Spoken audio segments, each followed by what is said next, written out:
Whew. Okay. I only get... Oh, Jesus, my mic was turned way the fuck up. Well, did I just assassinate my monetization by dropping that F-bomb by accident? We're gonna hope not. We're gonna hope not. Okay, wait, what was I gonna do? Oh, right. I was gonna try my best impression of, Happy birthday! No, that was pretty bad.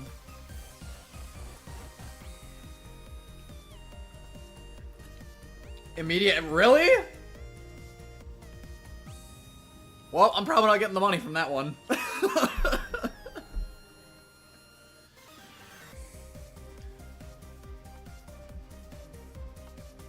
It's the first yeah, I thought it was like the first like 15 seconds, but apparently it's the first 7 now. Midori, you must have missed the moment last. That was a reference to something that happened in the last session. But, albeit we are, right, yeah, it used to be like 30 or something, but yeah, they keep changing it. Which kind of sucks, because my one recent Noelle video popped the hell off, and I dropped an F-bomb in the stupid clip that I put at the start within the first 7 seconds. I was like, well, fuck me, I guess. And then of course it gets like 2,000 views, and now I don't get to see much of a, as I get limited ads on it, but still. Not super ideal, but hey, at least it's getting good numbers. Good numbers. Everyone's enjoying it. At the end of the day, I care a little more about that than the ad revenue. How is everyone doing today? We are set to begin Chapter 5, which, as mentioned before, our delayed stream start. This is a pretty long chapter. I mean, I know I said that about the last chapter, too, but I feel like this one's probably going to drift a little more into the territory of the early game chapters that took us a while. Because, well, a lot goes on. Maybe it'll be shorter. Maybe once again we'll get through Chapter 5 in one sitting, and then either Saturday or... Well, I'm pretty sure Tama definitely wants to be here for the last part of the game. That's like her favorite part, so... If I can't get Tama to join me on stream for, well, whenever that is, I will put it off and do something else, like a filler stream or some shit.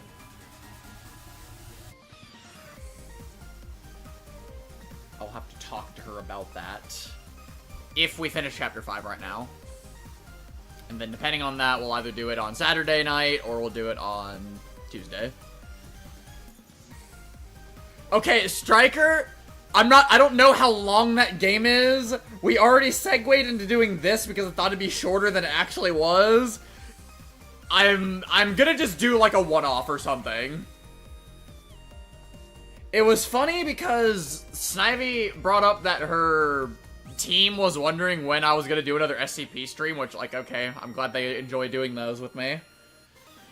But, I think she said that she would prefer it not be this week. Otherwise, I was kind of like, well, if Process can't get finished on Saturday, then this Saturday would technically be like the perfect window to do another Secret Lab stream, but... Otherwise, I'm not sure when the next one we're going to do one of those, but regardless, we'll figure out something, is my point. All I know is I'm not putting another full-ass game in between things, because... Oh, right, yeah, not only that, but the server is also broken right now, so... I am not putting another, like, full-on game in between activities, because otherwise we are never going to get to... You know what? A Caligula grinding session, I might be down for that. I might be down for that, whether it be on, like, the Vita or on the on 2. That's a good idea, Striker. I'm for that. I did say at some point we could go back to the Vita. Do I even have... Shoot. I might not even have my, my shit to stream from my Vita right now, though, so it might have to be 2. Might have to be level grinding on 2. Because... Okay, I'm digressing way too much. We're 5 minutes into the archive. We haven't even started the game yet. We take it exactly. Exactly. We really do. Alright, but anyways, live quartering, Psychopath Edition, Chapter 5. Let's do this.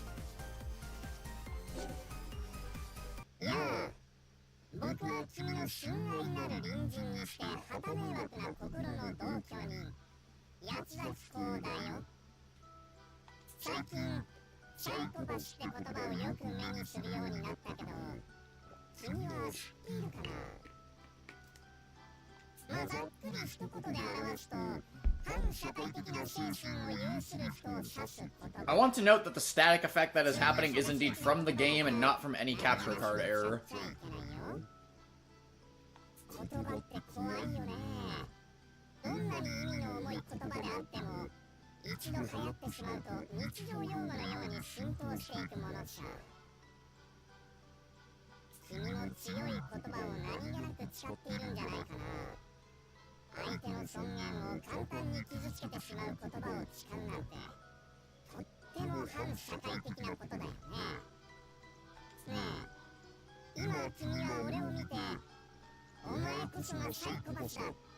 Because you are.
Hi, Alex! How you doing, man? It's been a while. It's been a minute for me too, so I don't, it's not really like even just solely your fault.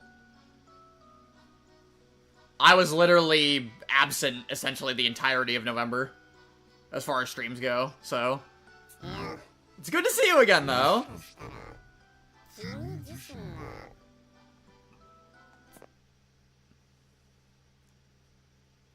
How are you doing, comrade?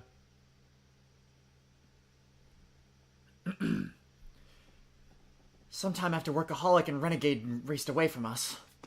無能探偵、水を入れてきましたよ。あなたも飲んでください。と、少女は女神のような優しさでもって。Oh, hey, an ant. Where'd you come from? No, legitimately. Where the hell did you come from? I was just doing my own thing and then suddenly ant on my hand. Hi there, buddy. How you doing? Die. No, die. Hate these little bastards.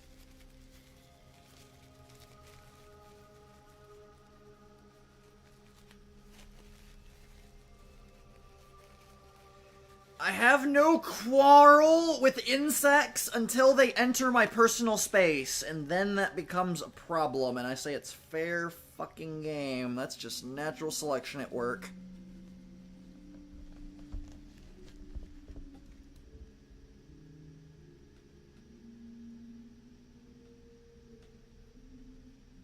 I don't think anyone would want her to be it egg, but you never know.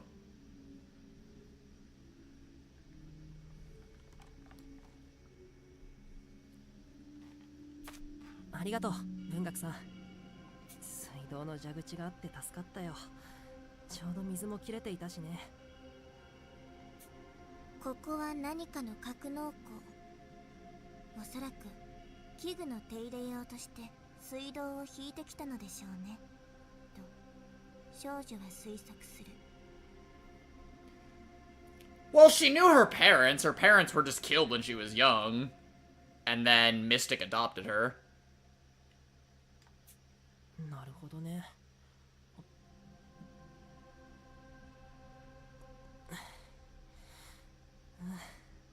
おいしい。場所が場所だからちょっとぬるいけど。Hydration flows through my parched body. My fuzzy thoughts grow a bit sharper. But we still don't have a plan for what to do next. Teki looks downcast in particular. No surprise, considering Renegade's behavior toward him and his role in Armor's death. Posh is usually quick to push forward, but she too has gone silent right now. 家族さん、このヘリポートで地上へと上がればみんな助かるはずです。見通しのいい朝になったら僕たちで地上に上がって助けを呼びましょう。研究棟でしたら通信機の一つくらい見つかるでしょうし。なるほど、悪くない案かもしれませんわね。Posh sighs broodingly, then looks into my eyes with a resolute expression. 無能さん、あなたは他の皆さんを連れて地上へと上がりなさい。家族さんは？社畜探偵と下道探偵の後を追いますわ。自分一人になってでも私は探偵として引くわけには参りません。 You wanna go after those two alone, lady? That's not a good idea.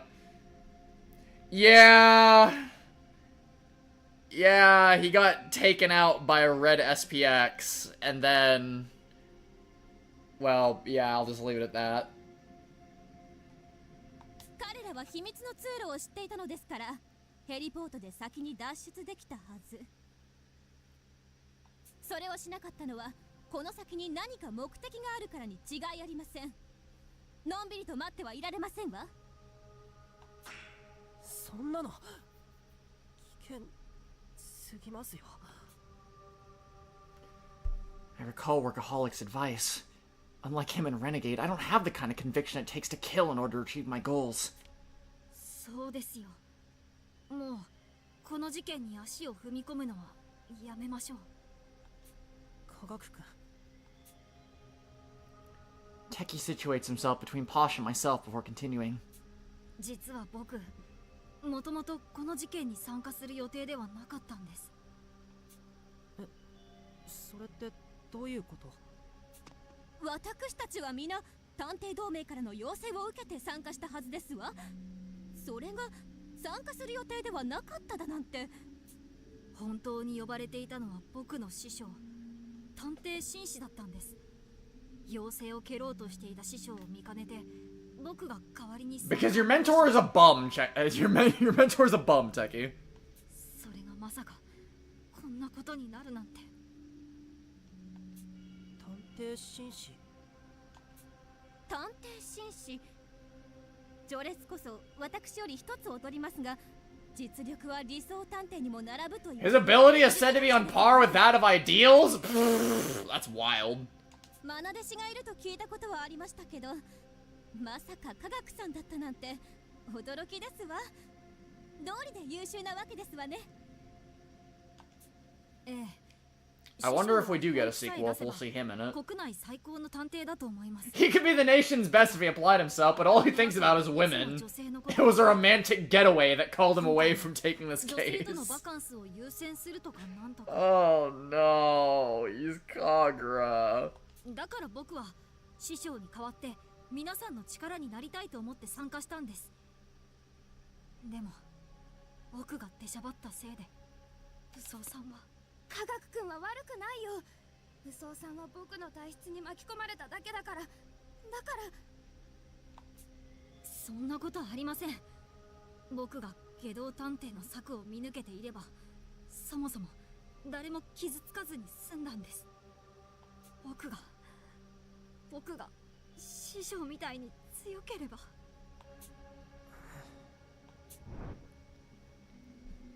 understand Teki's feelings to a painful degree. I still can't forget the moment Holmes was killed right before my eyes. No matter how much we grovel or repent, the dead can never answer or rebuke us. So in turn, we lash out at ourselves. もっとも君の場合はこうして死者が見えるわけだがな。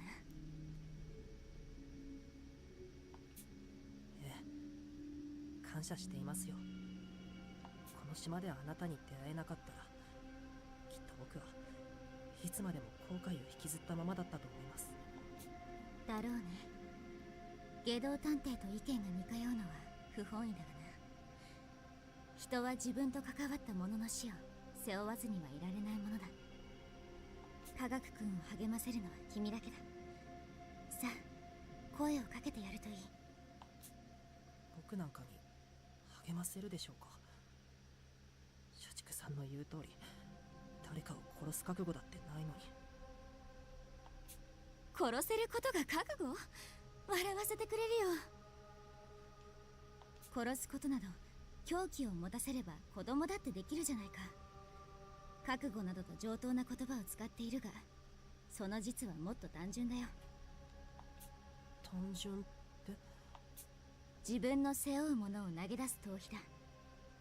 生きれば生きるほど人は多くのものを背負う。そして背負えば背負うほど投げ出せない。 Hi Knight! Hi Uta! Yo Kane! There's probably at least one other person lurking with you. You're probably not the only one. You're my favorite one now, though. Just want you to know that.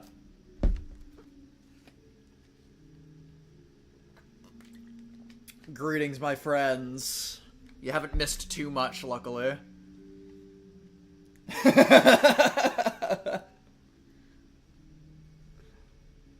すべてを投げ出すことが覚悟か。ルールから外れることが勇気と呼べるのか。ルールがあるからこそ人は己を律し、社会の秩序を保てるものだ。Why? What's wrong with her? ルールを失えば野生の獣と変わらない。本能のままに獲物を追うやつ。 Oh no, oh no, I just realized the part that's coming up, possibly.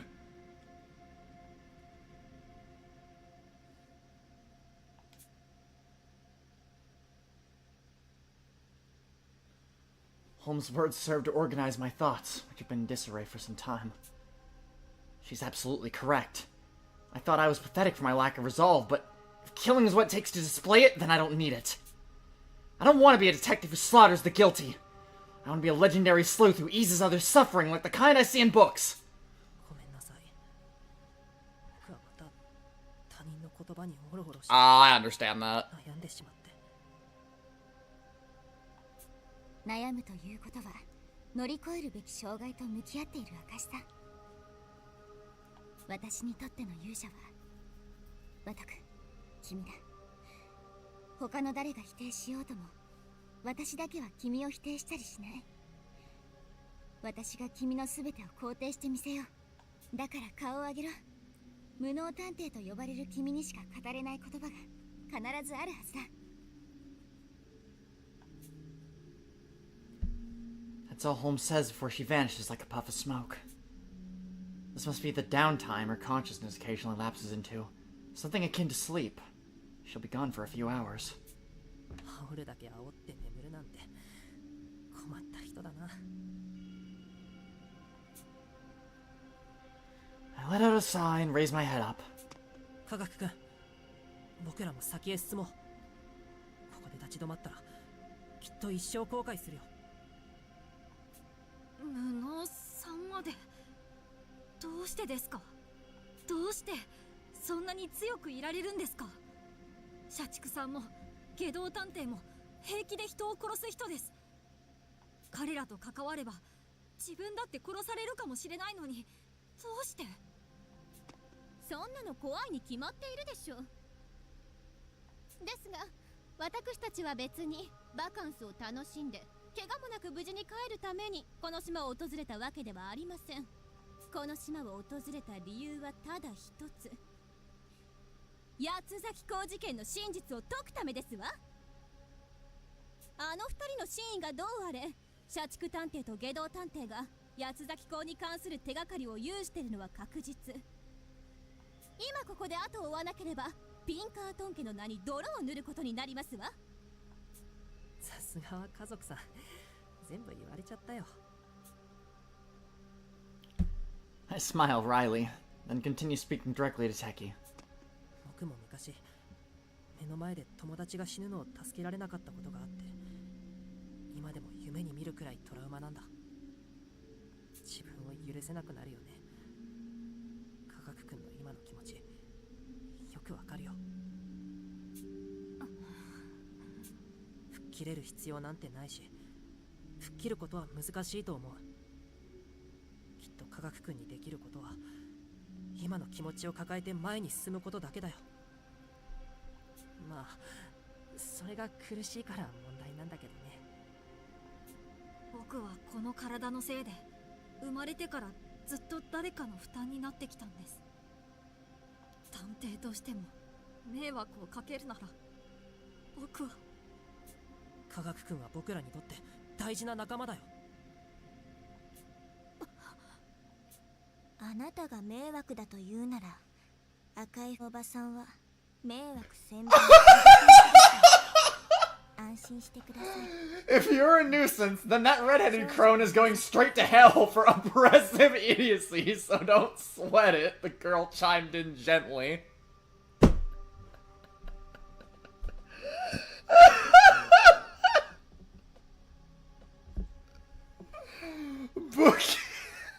Bookie's the sass master, dude. それ誰のことを言っているんですの？私のことでしたら許しませんからね。Oh god. まったく。でも文学さんの言う通り、科学さんよりもずっと Alright, 私や Snivy. 無能さんは迷惑をかけているでしょ。 Everyone loves Bookie, Alex. She's definitely got some of the best dialogue in the entire game. 何よりあなたの失敗はリーダーである私の責任。何も気にすることはありませんわ。科学ちゃんがいなかったら私たちはとっくの昔に毒で死んでいるわよね。失った命よりも守った命に目を向けましょう。それが生き残った私たちの義務だと思うわ。科学君、僕はね、この体質のせいで家族を失ってるんだ。だから僕は武装さんが死んだ時、まただって思った。また僕のせいで親しい人が死んでしまったって感じたんだ。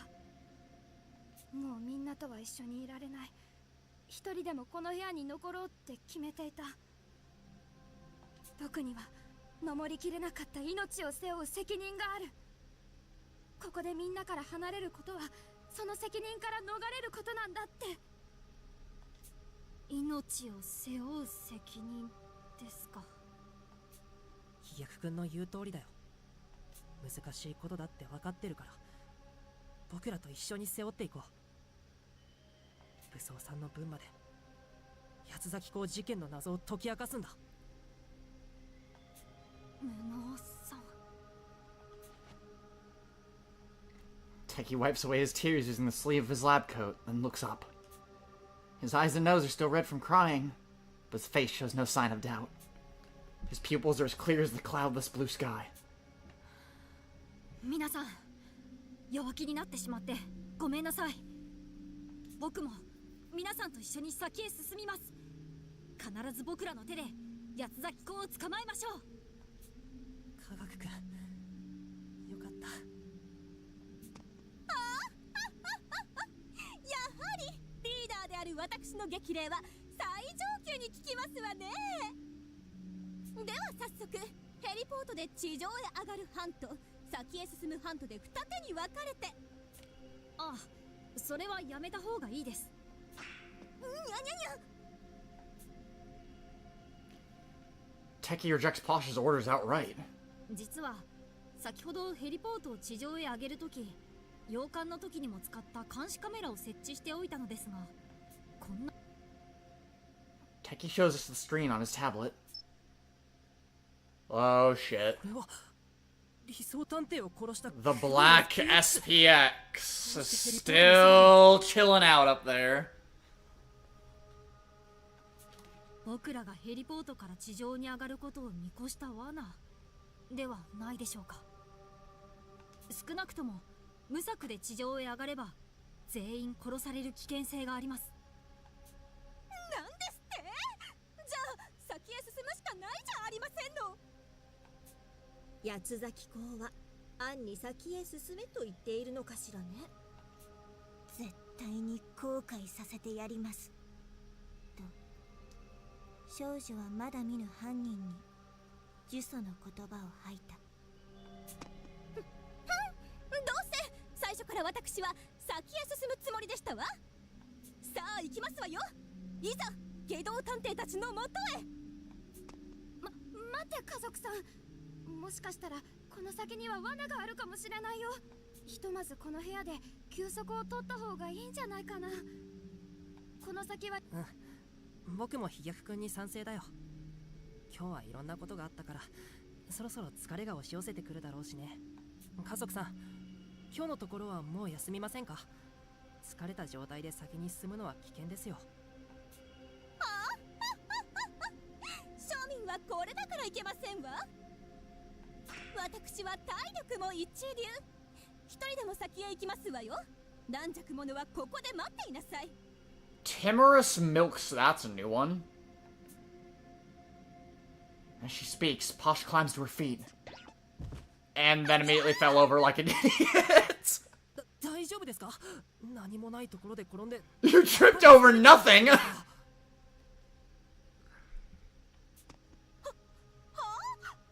私は全然疲れていませんけど、ここで時間を使って下道探偵に逃げられては最悪じゃありませんか。断固たる意志で先へ進みますわよ。 Oh man, now I've done it. All I did was rile her up more. Communication sure isn't easy. ねえ家族さん、僕も一緒にこの先へ進みたいんだけど、今日のところは休む時間をもらえないかな。部下である僕の都合でごめんね。でも殺人鬼である下道探偵と社畜さんが Oh, 相手だ dipshit detectives buttering her 万 up. 全の体制でないと不安で。 Oh my god. ですわ。 Yeah, that's exactly right, Alex. 部下の体調を大事にしてこそできるリーダーですからね。また器の大きさを感じさせて。 Unfortunately, you've missed a lot of good characters because they have already died, but... 飛躍ちゃん、徐々に家族ちゃんの Well, 扱い died or gone rogue. 大した役者だわ。腹黒前髪失敗マン。 Mr. Botched Bangs? Damn! She said your cut was 今 whack. は本人の前では禁句ね。 You can't call him that to his face. Nah, go off, Queen. With that, the group decides to get some sleep in the underground hangar. The air is pleasantly warm, making the room just the right temperature. We'll be able to get plenty of rest, even without any blankets. We all drink a bit of water, then lie down to sleep, as if toppled by our exhaustion.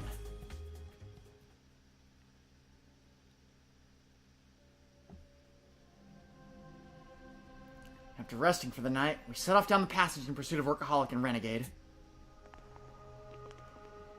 How many of these identical tunnels have we seen by now? I'm getting sick of this.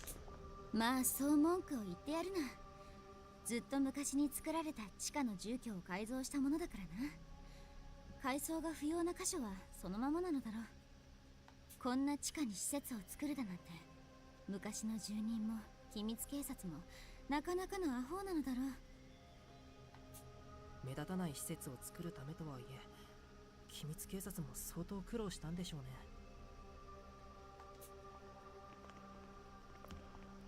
I'm totally accustomed to having homes inside my head now. We continue conversing until we come across a shuttered gate. Must have arrived at the next facility. 飛躍さん、危険な気配などは感じませんの？大丈夫。特にシャッターの向こう側からは何も感じないよ。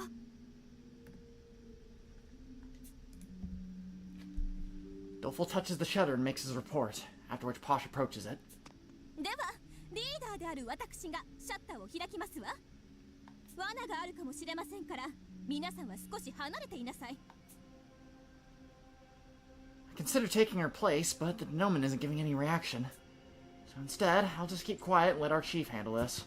開きますわよ。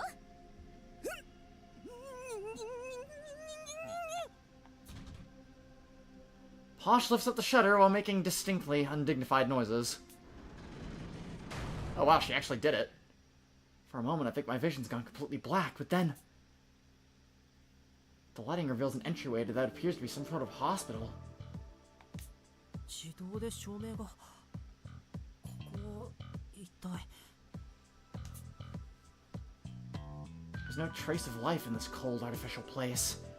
The synthetic scent of vinyl hangs in the air, completely unlike the earthiness of the maze. Judging by the great deal of chatter as their eyes glance around the room, everyone seems to recognize this place to some extent. 何なんですの？先日入った研究棟の入り口にそっくりですわね。そっくりどころか全く同一です。窓がないことくらいでしょう。でも地上の美味しい空気は感じられないから地上ではなく地下なのは間違いないわね。そこの正面のエレベーターはStriker. 起動するなら下道ちゃんたちはもう地上へ上がっている可能性もあるわね。ボタンが反応しません。故障しているのか電気が止められているのかいずれかでしょう。今まで歩いてきた時間傾斜を考慮してもここが研究棟の地下施設なのは間違いありません。エレベーターよかった。じゃあエレベーターを修理すれば地上に上がれるんだね。ええ。問題はこれまでの施設のような罠があるかもしれない点ですが、今の時点では大丈夫だと思う。今までの施設と違って脅威の気配を全然感じないよ。下道探偵たちにさえ気をつければ危険はないんじゃないかな。もちろん油断は禁物だけどね。ちょっと安心したよ。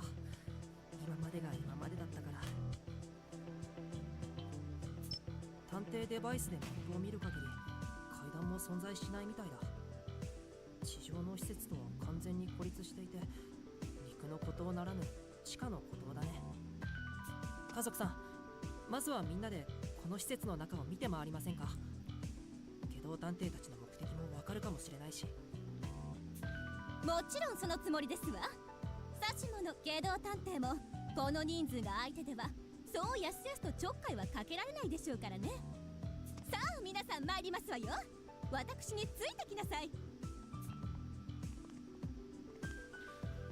Thus, we begin our investigation of the underground research facility, with Posh at the helm. 暑いですわ。何なんですのこの施設は。迷宮とそう変わらない暑さじゃありませんの。昨日眠るのに使った格納庫よりも全然暑い。狭いから熱がこもってるのかな。お姉さんは寒い国の出身だから暑いのは苦手。 Damn well better.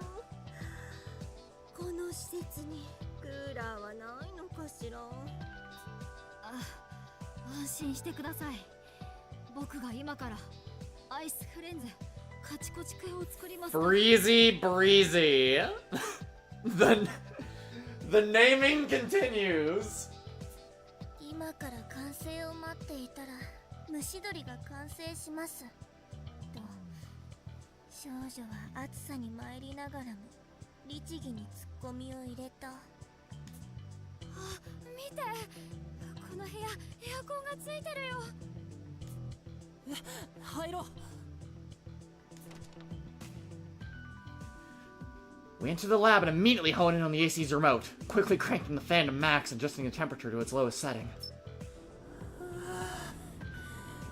き返る。 The The AC pleasantly cools my flushed skin. It's got considerable power and a strong airflow, chilling the room in no time.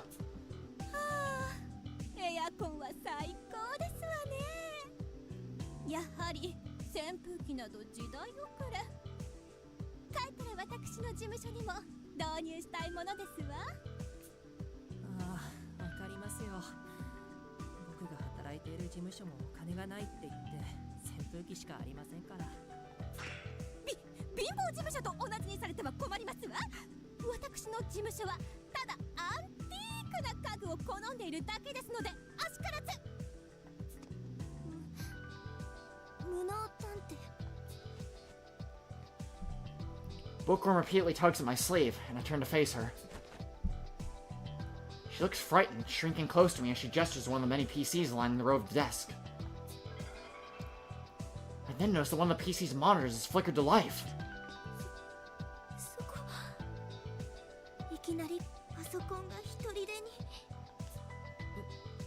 誰も触ってないのに変だね。I check out the screen of Techie and see a login prompt displayed. Techie gleefully takes charge of the situation, already seeming to have an answer. ああ、きっとスリープ状態のものが混じっていたんですよ。おそらくマウスを動かしたら起動する設定になっていたんです。エアコンの風でマウスのコードが揺れて起動したってことか。たまに家でもあるよね。じゃあ心霊現象ではないのですね。と、無能探偵をからかうために行っていた怖がるふりをやめながら少女は問いかけた。だから怖がらなくても平気だよ。Oh! Using all her might, Bookworm delivers a sudden kick to my shin. The heck? I didn't think I said anything off-putting. ねえ待って、スリープ状態だったってことは直前まで誰かが使っていたってことじゃないかな。おそらくその通りね。そして使っていたのは下道ちゃんか社畜ちゃんのどちらか。この PC で何を見ていたのか調べる必要がありそうね。Gourmet sticks her nose close to the keyboard and sniffs. Then, for some reason, she begins licking the keys. 美食さん、何をやってるんですか？もちろんそうさよ。この PC を見た容疑者 X ちゃんはパスワードを入力した時にキーボードに触れているはず。 Oh my god, Midori. Go directly to horny jail. That's not very family friendly. 私の相棒ならわずかに付着した人の油だって感じ取れるわ。信じて待っていてちょうだい。 Although, as strange as her methods are, they are kind of impressive if you really think about it. She can tell which keys have been pressed purely by taste. ごめんなさい。よろしくお願いします。We wait in silence to hear the results of Gourmet's analysis. After 5 minutes, her thorough taste test is complete. 容疑者 X ちゃんがパスワードの入力時に押したキーボードはおそらく A、E、D、H、T、Y の6種類よ。他にも油の味と匂いが感じられた箇所はあったけど、その6種類だけ風味が強かったわ。おしまい。ありがとうございます。I hope you don't get sick from that. 壊れないと思います。Nah. これくらいなら全然平気よ。でもキーボードって最近の巣窟だから良い子は真似しちゃダメだからね。 That's her special skill, Alex. 素晴らしい活躍ですわよ、美食さん。それでは早速 AEDHTY と入力してみましょう。いや、今のはただアルファベット順に言っていっただけだと思うよ。このまま入力したって意味はないかなって。6種類の文字によるパスワード。僕のパスワード解析ツールを使っても解析に Half a day techie? Goddamn. もしパスワードが何か意味のある文字列ならこの6種類の文字でいろいろと考えればいいだけなのですが何か意味のある文字列か。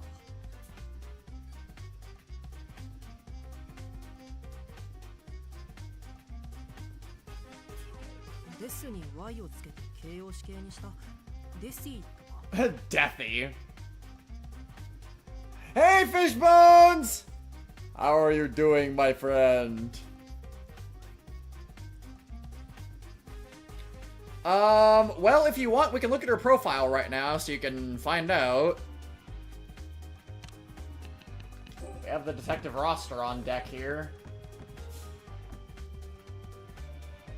Her special skill is Super Palette. A woman with such exceptional olfactory and gustatory senses that she can even use them to infer the feelings of others. Since her youth, she has sampled every flavor imaginable, gaining both immunity to and a taste for various poisons. She has a gentle demeanor, but detests killers above all for robbing people of the freedom to enjoy food. Her passion arises when saving lives and stopping criminals. Years ago, she worked as a legendary amateur wrestler known as the Ice Queen. Her resistance to poison is rooted in the effort she took to strengthen her body. A terror attack during the Dayless Night incident 13 years ago led her to become trapped under a collapsed building. After 2 weeks of fighting off starvation, she has never stopped feeling hungry since. Hey, Striker with the gifted membership!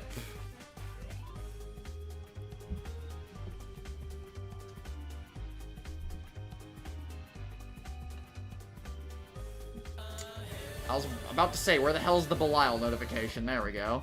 It wasn't a Belial, it was a little present, but up there, there it is.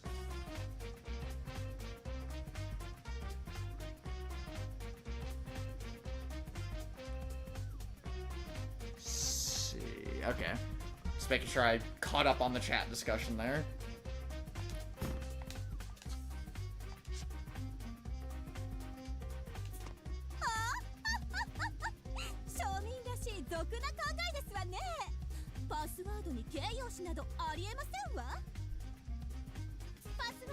Y の後にですを続けた Y です。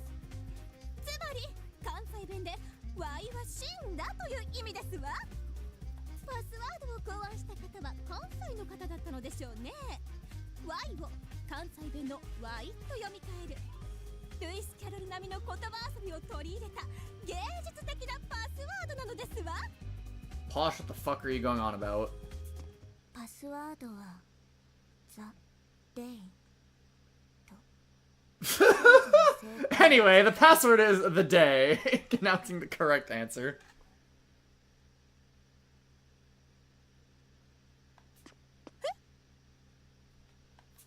The Day その日ってこと？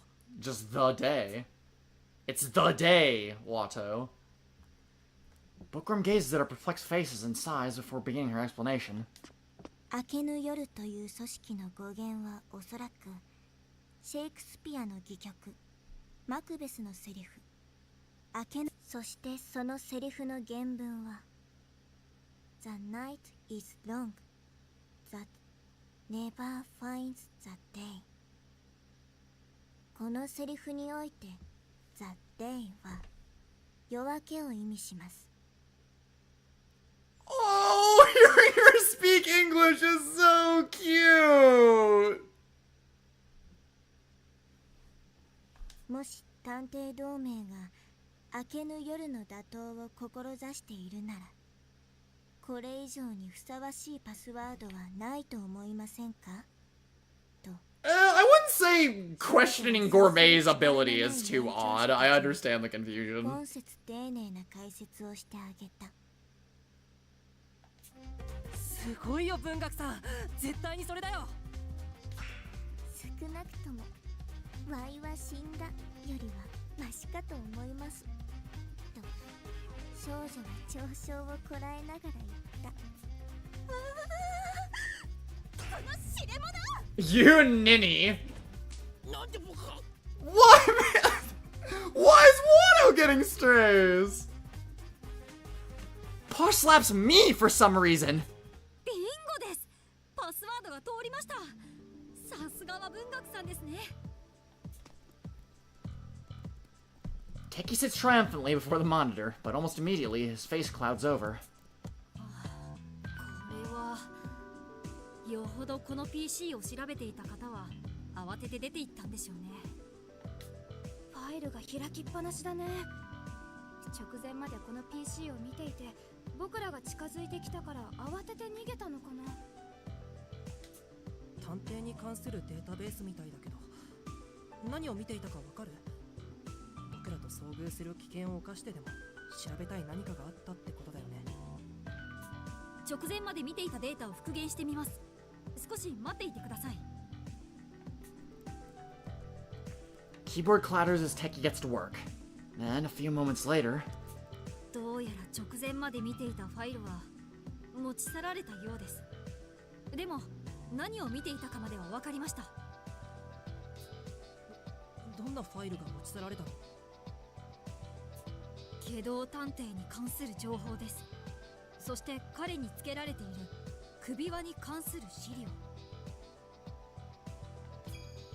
首輪って社畜さんが言ってた条件を満たすと爆発するっていう制御装置のことだよね。 Welcome back, fish.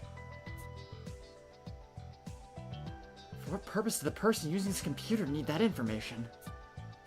Did Renegade take it in hopes of removing his collar? Or does Workaholic intend to trigger the explosion somehow? The mysteries just keep compounding. Oh, nice. How'd you like it? I'm not too well versed in SMT, obviously, but I'm curious to hear how you like the game. I checked the rest of the units, but nothing of note has been left behind. The layouts of the other rooms are nearly identical and similarly turn up nothing. We do, however, get the AC running in all of them, greatly reducing the floor's overall humidity and making the area much more pleasant to be in. We continue searching similar rooms for some time. この部屋も最初の部屋と同じか。As far as I can tell, this computer lab is like all the others we've searched till now. It's been several hours since we began this fruitless investigation, and the exhaustion is showing in everyone's faces. However, there's something in this room that sets it apart from the rest. 嗅いだことのある匂いがするわね。あのゴムバンドの匂いじゃないかな。ゴムバンド？ Doleful motions to the desk where the cardboard box filled with rubber wristbands has been placed. Why on earth is this here? そっか、無能ちゃんは説明を受けていなかったわね。 Oh god. I pray for your sanity. Is 4 Apocalypse a separate game from 4? Or is it just like a re-release? この研究棟を訪れた客はそのゴムバンドをつけるのがルールらしくてね。カードキーの役割を果たしてくれるのよ。職員かゲストか、はたまた不法侵入か見分ける役割もあったんだろうね。僕らは自分のバンドを持っているから、無能くんももらっておきなよ。きっと役に立つと思うよ。Ah, okay. I see, I see. じゃあ一つ持っておこうかな。I take a wristband from the box and slip it in my pocket. 誰かがパソコンを使用した形跡は見られませんでした。荒らされた形跡もゼロ。私の記憶する限り、先ほど見た部屋の通りです。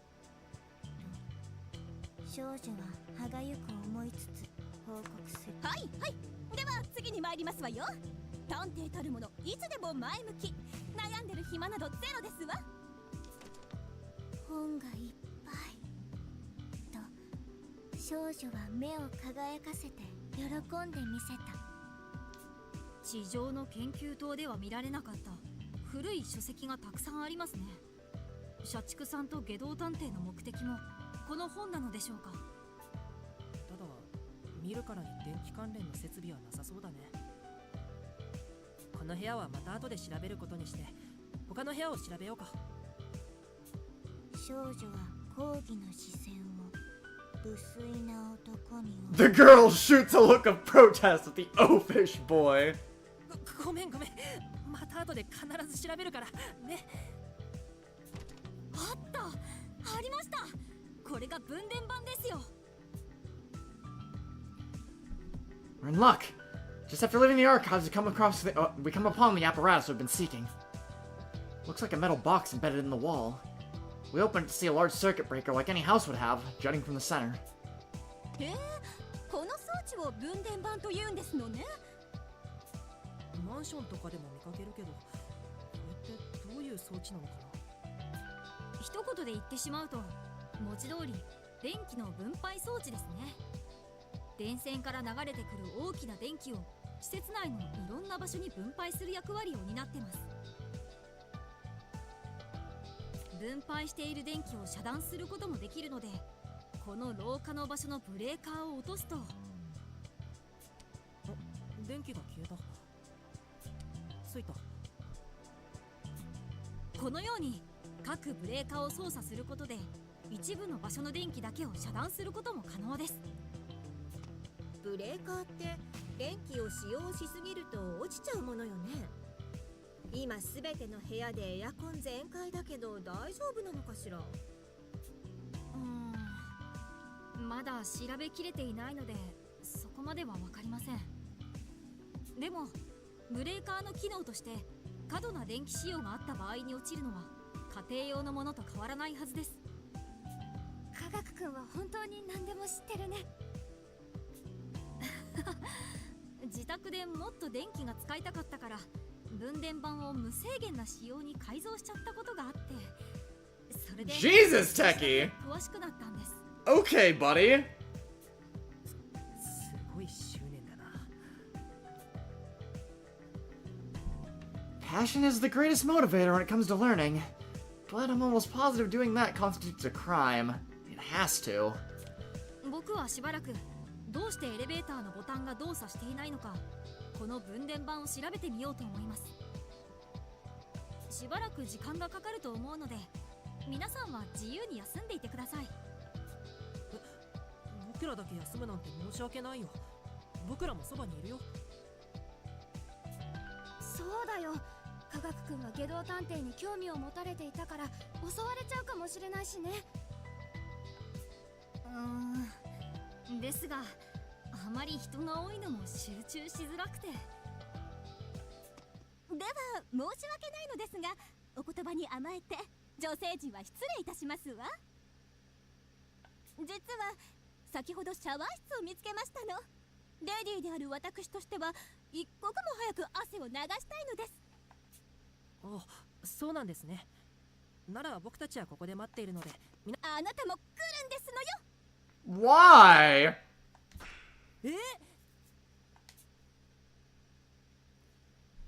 It ends up falling on me to keep watch while the female detectives shower. They are defenseless in there, so having a guy guard the outside makes sense. Not sure why they thought to pick me, though. 一番男らしいと認められた証拠じゃないか。Oh my god! まあ科学くんはまだ幼いし、飛脚くんは中性的な印象がありますしね。さて、では行こうか、ワト君。どこにですか？見張りをしておかないと。わからないのか？わかりませんけど。シャワー室を覗きに行くに決まっているじゃないか。No! Oh, I hate this part. No. What's what? What is wrong with you, woman? Look at her. Look at the face too. I hate all of this. I forgot this part existed. I scrubbed it from my mind. No. I'm not gonna lie. I might have to put a blocker up. This might get unfamily friendly. I'm not gonna lie. If I remember right, I might need to put something up. Excuse me, miss? I immediately blurted out my reply. She's a legendary detective, sure, but what in the world is she getting at? 女性だからといって舐めてもらっては困るよ、ワト君。こう見えても私はミステリーと名の付くものなら古典からライトノベル、果ては漫画まで分け隔てなく読んでいる。そしてこのような場面では大抵覗きに行くのがお決まりとなっているはずだ。いや、あまりにもイメージが偏りすぎているでしょ、それ。青年誌の漫画限定じゃないですか。 Hi, Chica. Long time no see. Doing all right. How about you? I didn't expect this either, Egg. というか、あなたも女性なんですか？覗きなんてするはず。ああ、死ねばいいと思う。 Hypocrite! Hypocrite! じゃあさせないでくださいよ。 Nah, Watto's a real man. He doesn't do that shit. Yeah, someone this shit cannot be left to run around. We gotta fucking call in an exorcist. We gotta get her out of here now. She served her purpose in helping us.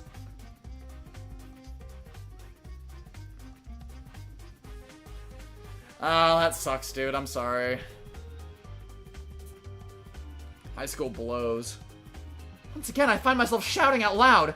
How could a legendary detective even suggest something like this? でも安心したまえ。私にいい考えがある。もうそのセリフからして不安なんですが。何ですか？エンドシーイングは悲劇を読む力。そして覗きを行った男の前 Oh my god! 決まっている。あとは She wants us to use our ability to predict our own death to fucking... Oh god.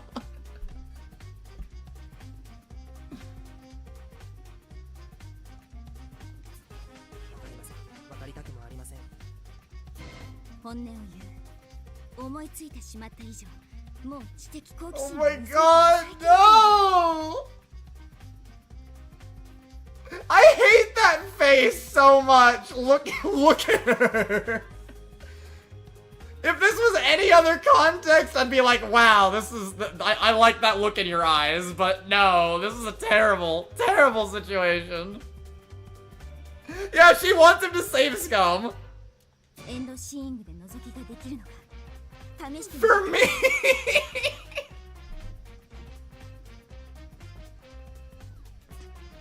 いい加減にしてくださいよ。嫌だって言っているじゃないですか。僕は正義の探偵を志しているのに覗きなんて。 Oh no, oh no, oh no, okay, no, no, no, it's happening! It's happening! 釣られたな。私は常にシャワー室を背にしていた。 There is no choice, Striker, it's even worse! You have to do it! 私に反論していれば、シャワー室を視覚情報として認識してしまう。 Psyche, you bitch! について意識が向いた。エンドシーイングが発動する条件は満たされた。発動するのは自然の道理だ。 Okay, Luxo, I mean, you can't hear me say that, but good to see that you're here.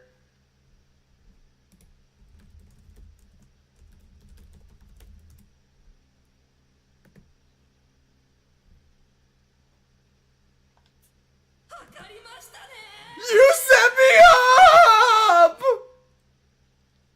Okay, to my memory, it's not very... We actually, unfortunately, do get a CG. It's not very family-friendly, so... To protect everyone's fragile innocence and my monetization, I am going to put the screen up right here. There we go. I shall take the brunt of it for you. I will have to read off the dialogue so that you all know what's going on, unfortunately, but it's fine. I will unblock the screen if it is okay. The next moment, my vision flickers. Oh, hell no. This is not okay. 無能ちゃんと親しいけれど、なんとも思ってないの？ Alright. Later, Chico.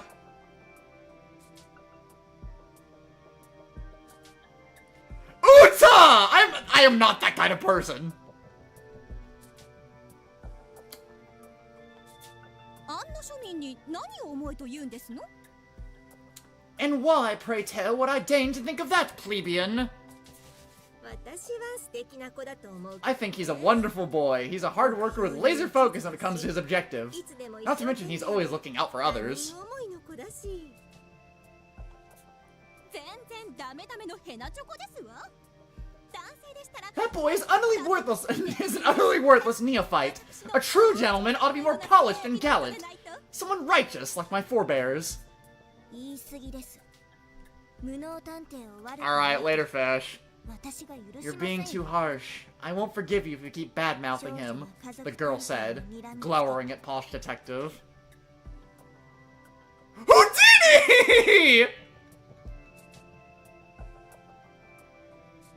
Oh, that sounds kind of fun, Fish. ごめんなさいね。 Apologies, I did not mean to offend. もちろん同じ志を抱く探偵の仲間としては心から信頼しておりますわ。 Naturally, being a fellow detective with the same goals in mind, I do trust him completely. I would say he's even managed to save us. 本当は自分がリーダーになど向いていないことも器ではないことも重々に承知。 That's all anyone needs to see.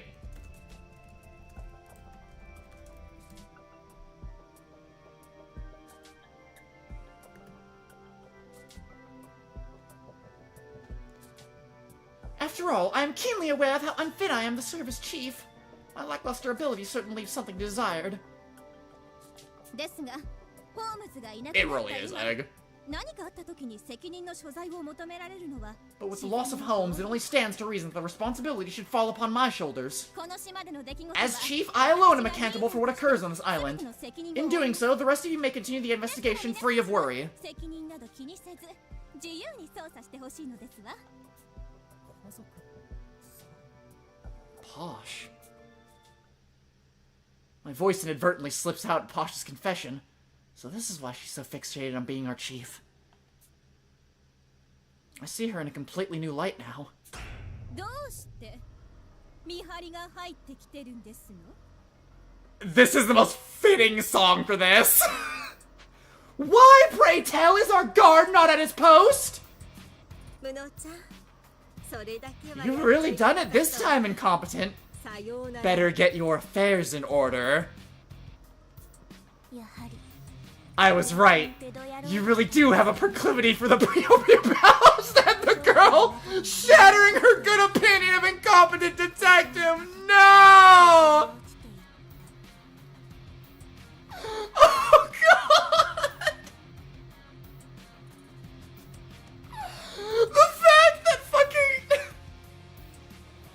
The fact that this is the song being played makes it perfect. Wait! こんな知れ者 You cretin, you! Posh's clenched fist hammers directly into my face. I hear the sound of a bone snapping. Okay, it's okay, guys. It's over now. It's over now. I have saved you. I have saved the stream. They killed him! They literally killed him! おかえり。大変な目にあったね。 To think they would actually kill you! I don't know, I don't blame them in that context. That's some shady shit. とても興味深い経験 A fascinating experience for you! Though clearly peeping in the shower is not a good idea. No shit, woman!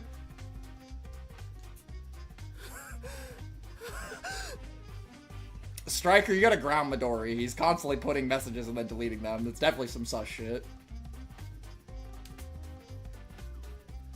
My head is pounding. My vision is skewed and my nose won't stop bleeding. What in the world is happening to me? ああ、すまない。思わぬ自分の死に脳が混乱しているのだな。いくら予知とはいえ、自分が死ぬという情報は脳への負担が大きい。 Fuck you! You made us do it! 気をつけた方がいいぞ。 I can't believe Fiona Detective would do this to us. 殴っていいですか？ Can I hit you?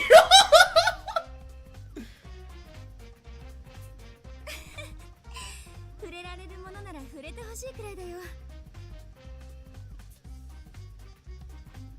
Holmes giggles with pure, unadulterated delight.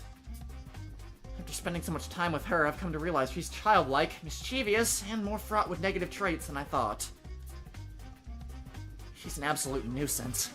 But oddly enough, I find that side of her to be as charming as anything. Ultimately, my heart's been completely enraptured by this woman. Psycha Sharon Ford Holmes. What a time to misspeak, Seth. Good job, dumbass. あなた鼻血を垂らして鼻息を荒くして何をしているんですの？ I look up to see Posh and the others. They must be done showering. I can faintly catch the pleasant smell of shampoo. A shower sounds nice. I think I'll take one myself later. Right now, though, the real issue is how I appear. Breathing hard near a shower, nose bleeding? That's not good. In fact, it looks like absolutely criminal. 違うんです。これは違うんです。この知れ者！ Oh! Posh chops me squarely on the head. It stings, but I'm overjoyed that it doesn't kill me. That scene had no reason to exist in this game. Okay, it's fine. That's the only thing of this nature in the game. We are safe now. The natural order has been preserved. Everything is fine now. We continue combing every inch of the facility while Techie works in the distribution board. But despite our best efforts, we can't find any trace of Workaholic or Renegade. Both of them should have beaten us here. Since the elevator isn't working, they must still be here somewhere. It's definitely odd, though. In such an enclosed space, where could they have gone? 美食さんの鼻で下道探偵たちを探せませんの？ごめんね。鉄分とかゴムとか油とか食べたことのある味に置き換えられる匂いなら嗅ぎ分けられるのだけれど、私たちの匂いも入り混じってしまっているし、ヤマトちゃんみたいな芸当は難しいわね。 Damn, if only Mini Tama were still here. ただ確かなのは、見つからないことは探偵にとって重要なスキルの一つ。下道ちゃんや社畜ちゃんのような一流の探偵が本気で隠密に徹すれば、そう簡単には見つけられないでしょうね。あの二人なら僕らが入れない思いもよらない場所に潜んでいそうですし、チャンスを待つしかないかもしれませんね。こそこそと隠れてエレベーターが治るのを待っているんじゃありませんの？腹立たしいです。家族ちゃん、二人で今一度社畜ちゃんたちが隠れている通路を探してみない？私の嗅覚とあなたの審美眼が合わされば、気分はまるで Butter and potatoes. 最高のコンビネーションよ。誰がジャガバターですの？ジャガイモにしてもバターにしても嫌な例えですわ。せめてエビマヨと言いなさい。エビはもちろん私ですけど。 Well, you are like reddish orange like a shrimp. いや、何ですかその無意味なこだわり。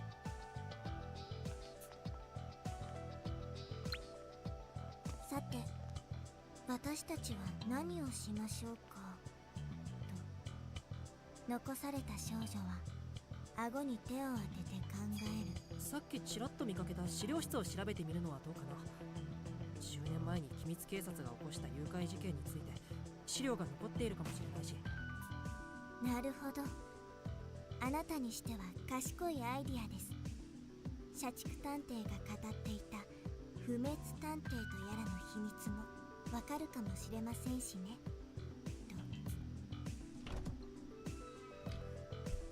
We head to the archives and start rummaging through the mountains of books filling the shelves. The place has clearly needed some tidying up. The slightest touch sends particles into the air of the stuffy room. This is going to be a struggle. すごい埃。This is poopy! なかったんだね。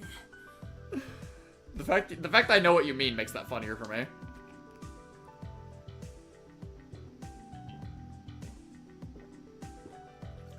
Also, hi there. これでは本たちがかわいそうです。パッと見ただけでも貴重な本がよりどりみどりですのにと、読書好きの少女は苦々しく思う心情を吐露した。でも埃が積もってるってことはまだ社畜さんたちが調べきれてない証拠だよ。あの二人の探し物が残ってるかも。 This room may have a clue like the missing data on that computer. We have to find it before either of them do.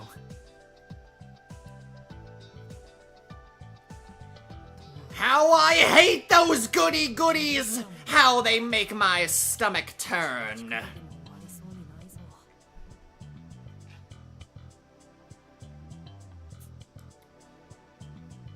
I hold back a sigh as I look at the shelves.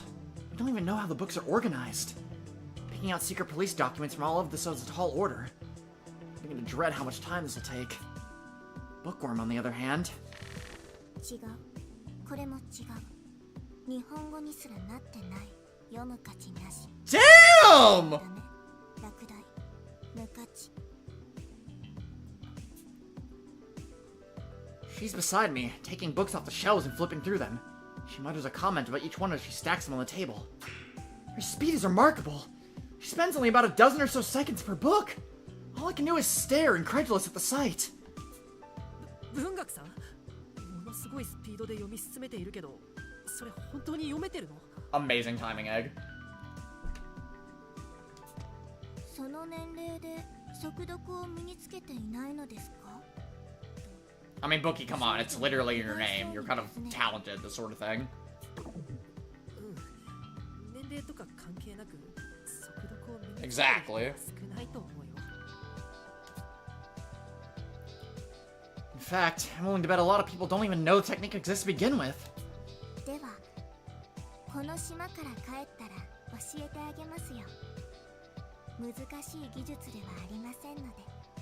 と言って、少女は2 You say it's not hard to flip through an entire fucking book and just memorize and just like read the entire damn thing, but ありがとう、文学さん。この島から帰った後の初めの予定ができたよ。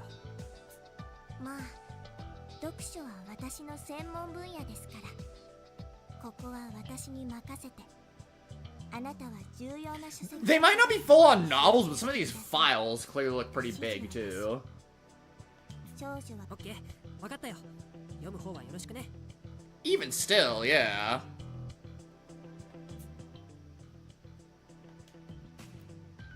Whenever I find something about the secret police or something that can contain old information, I stack it in your bookworm. But she goes from cover to cover faster than I can find them. I can't keep up at all. 次の本はまだですか？と少女は本を開け閉めして続きをさごめん、ちょっと待っててね。どれが参考になる資料なのか判断が難しくて。やれやれ。少女は自分の出番だと思い立ち上がった。 It's also one thing to read the text and another thing entirely to comprehend it. And that's what she's doing. She's reading and comprehending it at light speed. Bookworm stands in place, idly scanning the shelves from one end to the other. 少女は本棚の中央を指さしてあの辺りを探してみるのが良いと思いますよと優しくアドバイスしてあげた。一見不可思議な並びにも法則はあるものです。背拍子の劣化具合からこの本棚が古い資料から順に並べていることがわかります。私たちに必要な機密警察の資料は今からおよそ10年前。年代順に並んでいるなら場所の見当はつきますよ。本当だ、全然違うね。 Spines of the volumes in Bookworm's hands are practically two completely separate colors. I get it now. The titles didn't indicate any sequential order, which confused me a bit. Now I realize they're sorted by year of registration. よくわかったね。さすがは文学探偵。いや、この程度は常識なのですが、あなた探偵のくせに図書館で資料探しもしたことないのですか？ごめんなさい。図書館なんて学校くらいでしか使わないです。まったく仕方ありませんね。この島から戻ったら私の図書館巡りに Oh 付き合 boy. ってください。読書は脳の呼吸だと言っても過言ではありません。無能探偵の脳が酸素不足に陥らないよう私がしっかりと教えてあげますよ。 I love her. ありがとう。楽しみにしてるよ。We get back to it. I gather the books and Bookworm reads them. Many cover the SP, but the key sections are often blacked out. Time passes, and we learn nothing new. But as the volumes begin to pile up across the table, our luck finally seems to turn around. Bookworm raises her voice in a startled yelp. どうしたの文学さん。何か見つけた？はい、おそらく過去の実験のデータを記録した本を発見しました。多くのページは黒塗りにされていて読めませんが、理想探偵について書かれたこの箇所は読むことができます。そこにホームズさんについて何か変な情報でもあったの？ Bookworm shakes her head. それがこの本では北条ワトという男性の名前で記載されている上、死亡扱いをされているんです。私たちのよく知る理想探偵は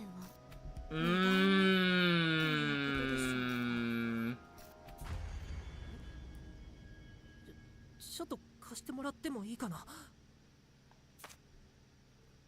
I hurriedly grab the book, scanning over the page in question. Wato Hojo. My name is right there, plain as day. What? So I'm Ideal Detective? If this is meant to be some kind of joke, I'm definitely not laughing. 北条ワトは3度目の実験にて覚醒。理想探偵として能力の成長を期待されるものの、この目の実験の途中 SPX と交戦し死亡する。何なんだよこれ。I get that, Lexo. I get that. I read the section over and over, believing I must be mistaken. But I'm not. Any post-death information has been redacted, so I can't read it. But it's clear that I was treated as the ideal detective. What does this mean? My heart pounds. I don't even notice how I started to sweat. Anxiety burrows into my chest as if it's all these absurdities are just about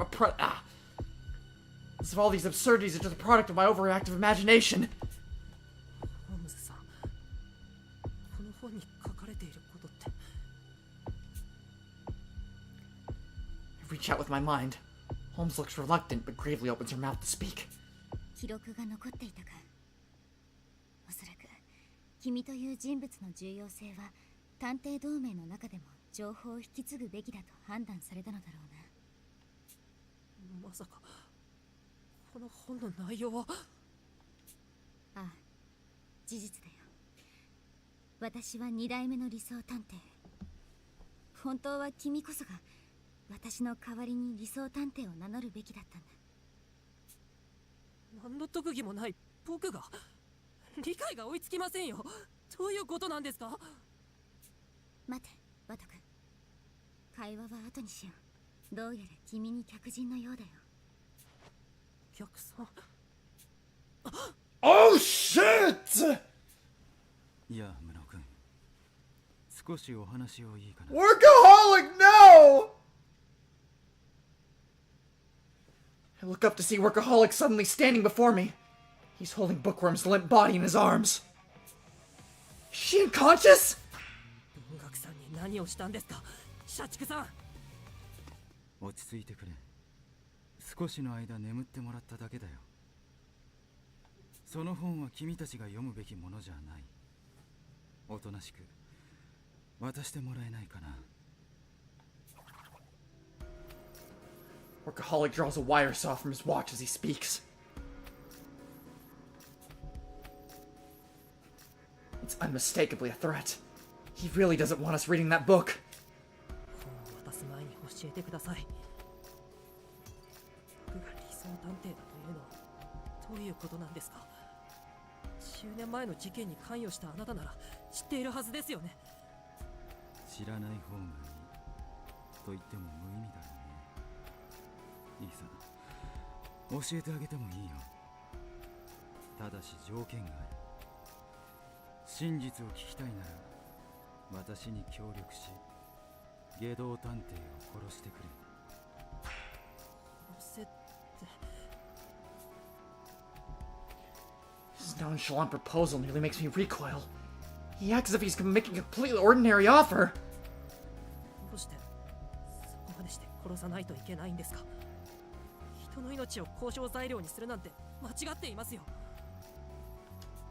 君は奴の恐ろしさを知らないから言えるんだよ、北条ワト君。 He says my real name, making it implicitly clear that he knows everything about me. It's plain to see that Workaholic was deeply involved with those events from my past. まだ見つけられずにいるが、奴は今確実にどこかでこの会話を聞いているはずだ。奴を始末するまでの間は迂闊に真相を話すことはできないんだよ。首輪の起爆に協力してもらうだけだから、君の手は極力汚させない。だから頼む。私に外道探偵の首輪の起爆は僕のデバイスから外道探偵のデバイスに特定のメッセージを送ることが条件でした。どうしてホームズさんは僕なんかに権限を。社畜さんでよかったんじゃないですか。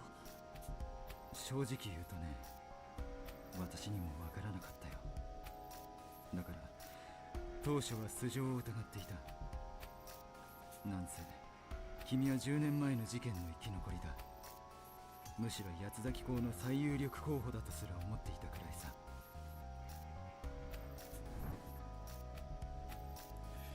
I remember how much distrust Workaholic regarded me with when we first met. So that was because I've been on his radar from the get-go. It's only natural, seeing as for all he knew, I could have harbored a seething hatred for the DA this entire time. でも今ならリーダーが君を信頼していた気持ちもわかるよ。君はどこまでもまっすぐでひたむきな性格だ。君のような素直さを持っていれば私もみんなを信頼し、大和さんをこの手にかけることもなかったろうにね。 Workaholic's voice sounds bitter, and yet it still carries that gentle tone I know so well, making me certain his words come from the heart. まだ間に合いますよ。戻ってきてください、社畜さん。わざわざ殺す必要なんてないじゃないですか。一緒に外道探偵を捕まえましょう。ありがたい申し出だが手遅れだよ。私の罪によって何人の命が失われたと思うんだい。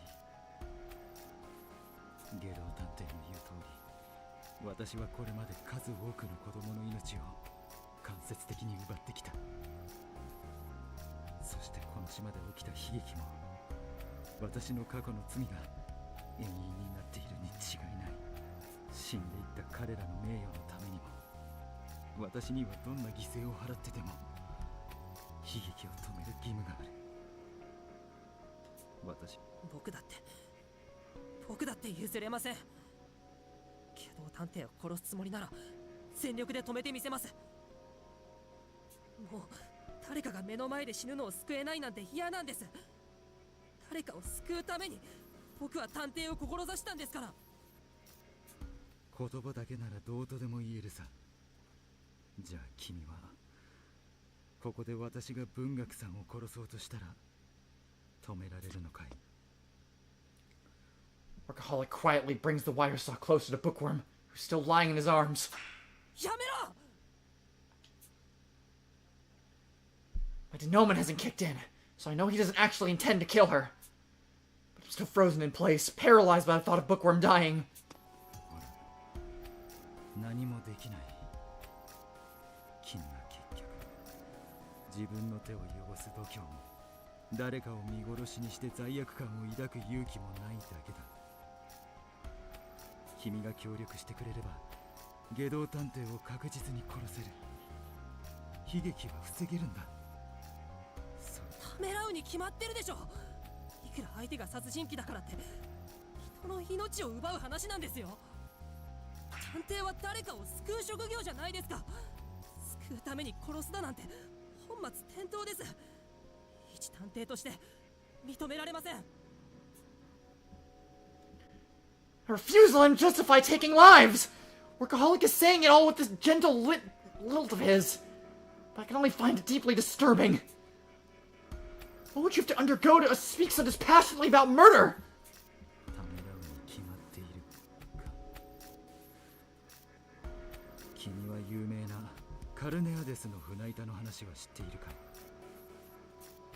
カルネアデスの船板、何ですか？簡単な例え話さ。君が乗っていた船が難破し沈没して外へ投げ出されたとしよう。君は命からがら一枚の船板にしがみつき救助を待っていた。そこへもう一人疲労困憊の船員がやってくる。二人がしがみつけば船板は沈んでしまうだろう。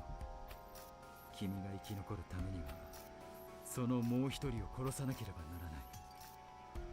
さあ、君はどう行動するかな。どうって。二人とも生き残る術を探すなど甘っちょろいことは認めない。選択は殺すか自分が死ぬか、二つに一つだ。I can't answer. It's easy to say I'd rather die than kill to this. I'd want to be that kind of person. But in reality, would I really be so heroic? タイムオーバーだ。悩んでいる間に板にしがみつかれ二人とも溺死するだろう。悩むことがそんなにいけませんか。いくら自分のためとは言ってもそう簡単に誰かを犠牲にするなんてできっこないですよ。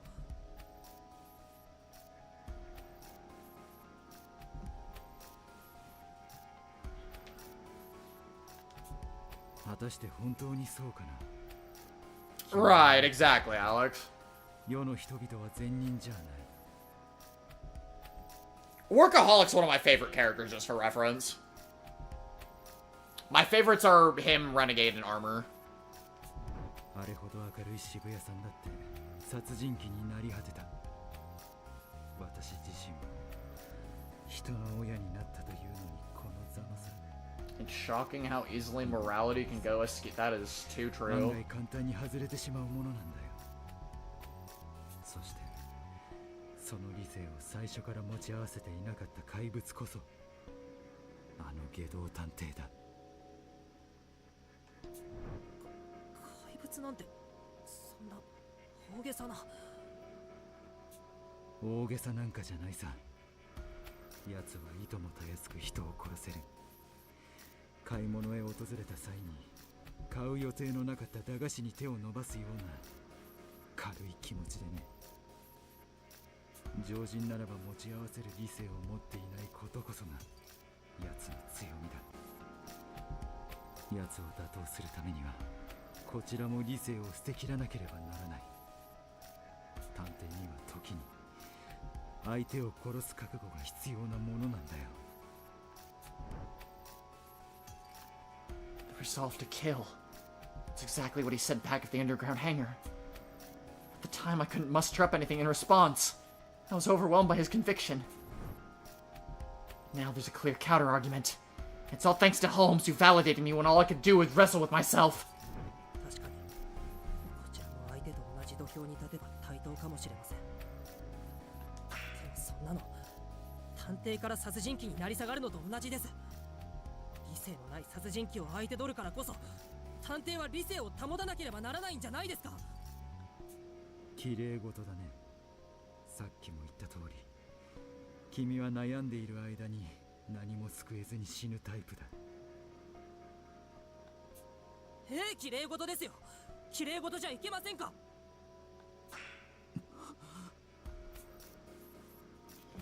The words leave my mouth before I can stop them. Now they're out. There's no going back. そもそも俗に言う名探偵なんて本来なら警察に任せるべき事件に出張っていくわがままな存在でしょう。いくら事件解決のためだとは言っても結局はただのエゴです。そんなエゴイストが理性まで失ったら本当に殺人鬼と変わらないじゃないですか。正義感も誇りも失って綺麗事一つ言えなくなったら探偵失格ですよ。僕はあなたみたいな探偵にはなりません。無能らしく最後まで悩んで悩み抜いてどんな悲劇とだって向き合ってみせます。綺麗事一つ言えなくなったら探偵失格か。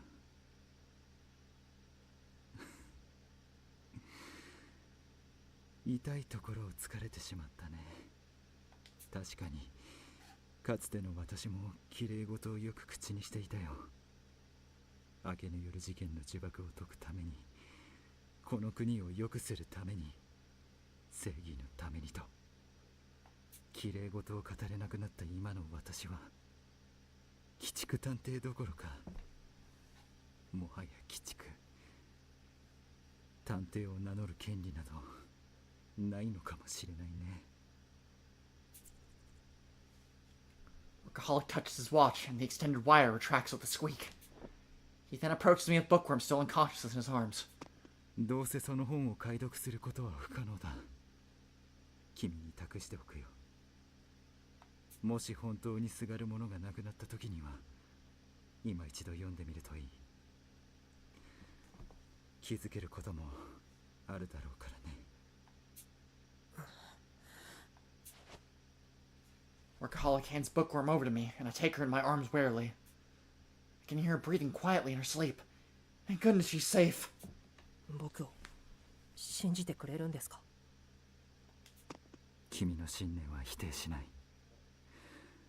私の選択は邪道だ。無能君まで巻き込もうとしたことは実に愚かだったよ。だが自分が間違っているとも思わない。外道探偵を殺すという決意に揺らぎはない。外道探偵が目的を果たし地上へ逃げ去るまでの猶予は残りわずかだろう。その前に私は何としても奴を殺す。止められるものなら。 With that, he leaves the room. Left holding the sleeping Bookworm in my arms, my mind returns to the thought experiment Workaholic had mentioned. The plank of Carneades. 自分が助かるために人を殺すか、自分が死ぬか。I want to be a detective because I can't forget the sight of Saika dying right before me. I want to be a detective who can save people in those situations. It's all I can ever think about. But if I really was clinging to the plank of Carneades, what would I do? I want to believe I'd have the courage to sacrifice my own life. But in all honesty, I know I'm not that strong. ホームズさんは自分と相手どちらの命を優先すると思いますか。 Workaholic's amazing. I ask aloud as if wishing for my own salvation. But there's no response. It's the first time she's kept quiet when I've called out to her like this. ホームズさん、眠ってしまったんですか。 Is this when she's usually unconscious? If so, she won't wake up for hours. But something feels off about this. Something's wrong. 社畜さんが現れる直前までは起きていたし、普段と時間がずれている気がするけど、思い過ごしだよね。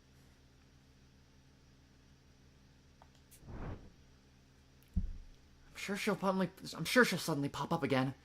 Until then, I'll think over what Workaholic said.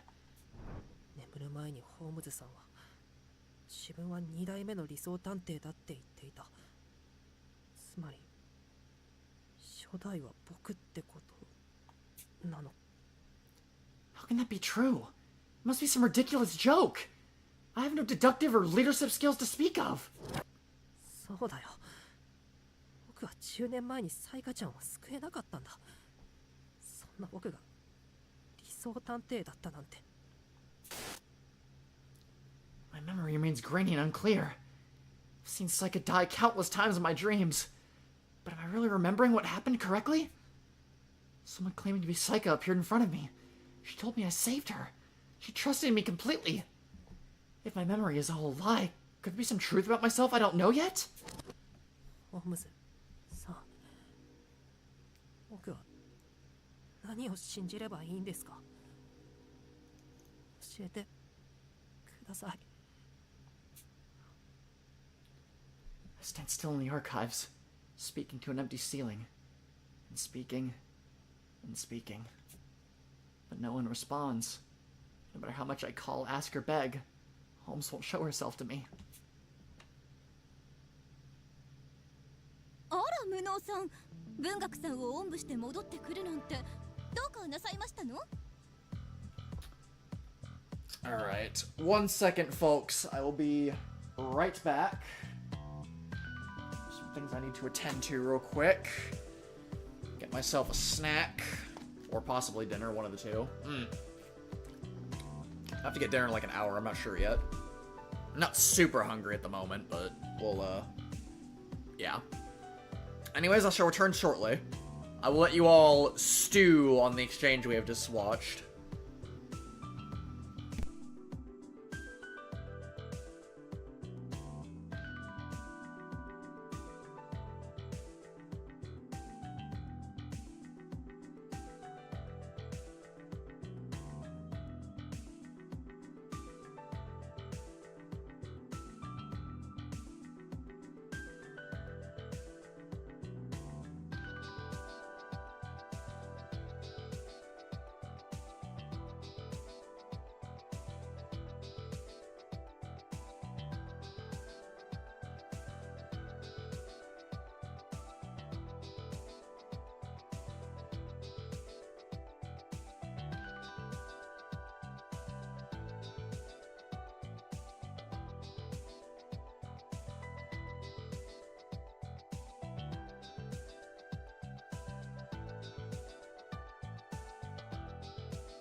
ladies, I have returned.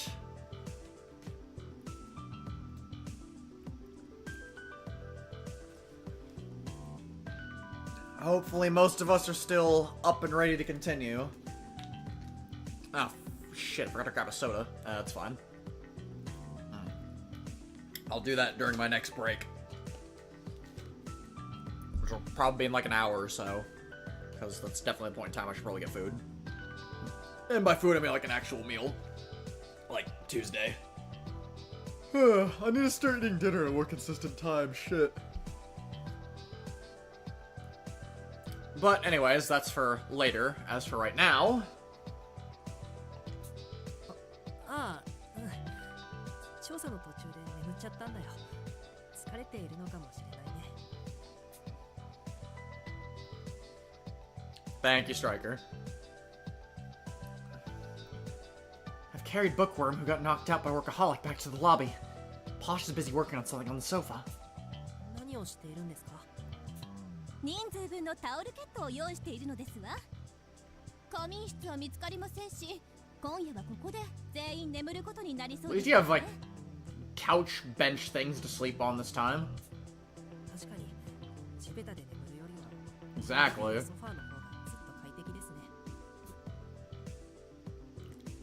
Getting any rest in the maze is impossible. I hadn't considered our sleeping arrangements one bit, so I'm glad Posh already has a plan. ありがとうございます、家族さん。僕も今日はいろいろあって疲れたし。 Yeah, y'all better sleep in shifts right now. Just as I set Bookworm down on the sofa. 資料室で何がありましたの？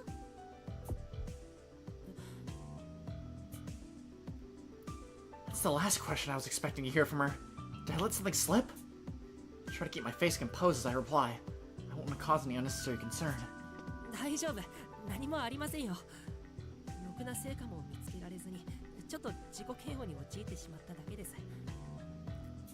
嘘が下手ですわね。上司に内緒で全てを抱え込もうとする不器用な社員に顔がそっくりですわ。I'm at a loss for words. Posh hit the nail on the head. She sighs deeply as I keep silent. まったく、私が言うのもおかしな話ですけど、もっと他の方々の力を借りていいのではなくって、そもそも一人でこの事件を解こうとしていた私に協力を促したのはあなたではありませんの。そうですね。ごめんなさい。何も言い返せません。でもこれは僕自身の心の問題ですから、他の皆さんを巻き込むのはおかしな話だと思うんです。僕自身で解決をしないと。おバカさんですわね。庶民は視野が狭くていけませんわ。 Posh guffaws, flicking my nose with a finger. よろしいこと？探偵の仕事は他人事が基本ですわ。不倫調査から迷子のペット探し、果てには殺人事件まで、基本的に他者から仕事が発生。 Hi, Chaotic. How you doing? 確かに。他人事に首を突っ込むのは探偵家業の差が。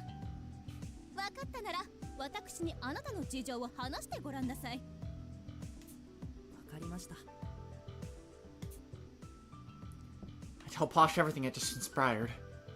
Yeah, transpired. God damn it. That my name was listed as the ideal detective. That I was written about as if I was dead. And that Workaholic appeared, wanting me to assist him in killing Renegade. それは確かに不思議ですわね。 Hi, Lexo. 普通に考えれば本当は無能さんこそが理想探偵で、私たちの知るホームズは2代目であったと考えるのは自然ではなくって？そうなりますね。でも僕にはその時の記憶が全然なくて、むしろ10年前に覚えていることといえば、ホームズさんにそっくりな女の子が目の前で死ぬ光景なんです。それなのにですが、それも夢の中の話なのでしょ？夢の話が多少現実と食い違うことくらい珍しくないのではありませんの？それもそうなんですが、ただの夢だとも思えないんです。それく死ぬ光景は脳裏に焼き付いているんですよ。まったく本当にあなた変なところで頑固ですわね。そこまで言うなら私も信じて差し上げますわ。ただね、あなたが記憶喪失だとすれば腑に落ちる点もありますの。腑に落ちる点ですか？ええ、それは理想探偵のあなたへの態度ですわ。あなた見せかけでも擬態でも何でもなく本当に特技がないのでしょ。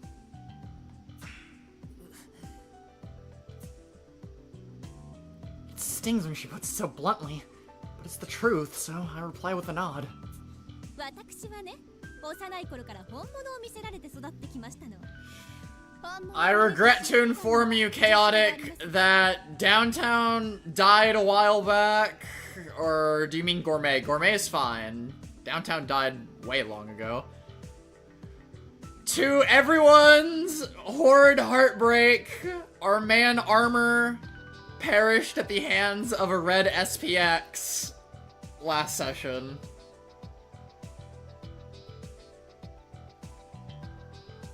ですから一目で見抜けたのですわ。あなたが探偵としての才覚を有さない、名前通り無能な探偵であることをね。反論のしようがありませんね。実際この島を訪れた時の僕は探偵としての基礎も学びませんでした。ホームズさんに教わらなければきっと本当に無能なままだったと思います。ホームズが直々に指導していることもまた腹立たしかったのですけれどね。理想探偵ともあろうものが何故このような偽物を評価するのか不思議でなりませんでしたわ。ただそれも記憶喪失なのでしたら納得できるというものです。あなたが理想探偵から信頼を得るほどの探偵であったとしても記憶がなければ無意味ですもの。自分の記憶も信じられないなら僕は何を信じればいいんでしょうか。ホームズさんが教えてくれたことも社畜さんが語ったことも僕の覚えていることも全て少しずつ噛み合わないんです。では悩む前にまずは全てを思い出すことを優先なさい。 Posh speaks decisively. 全てを思い出すってどうやってですか？他にも書籍はあったのでしょ。それに貴重なデータの保管されたパソコンもたんまりありますわ。私はこの島での経験で学びましたの。判断材料が揃う前に結論を急いだところで解き明かせる謎などないとね。この島で結論を急ぎすぎていた私を手助けしてくださったのは無能さんじゃありませんこと。ピンカートン家の誇りにかけて借りは返させていただきますわ。僕が家族さんを Honestly, I was so focused on solving the problem at hand that I hadn't considered that at all. I never realized that Posh had seen things that way. My eyes start to sting. Oh no. Embarrassing as it is, I can't hold back my tears. 泣き虫な名探偵さんですわね。これだから庶民は世話が焼けるのですわ。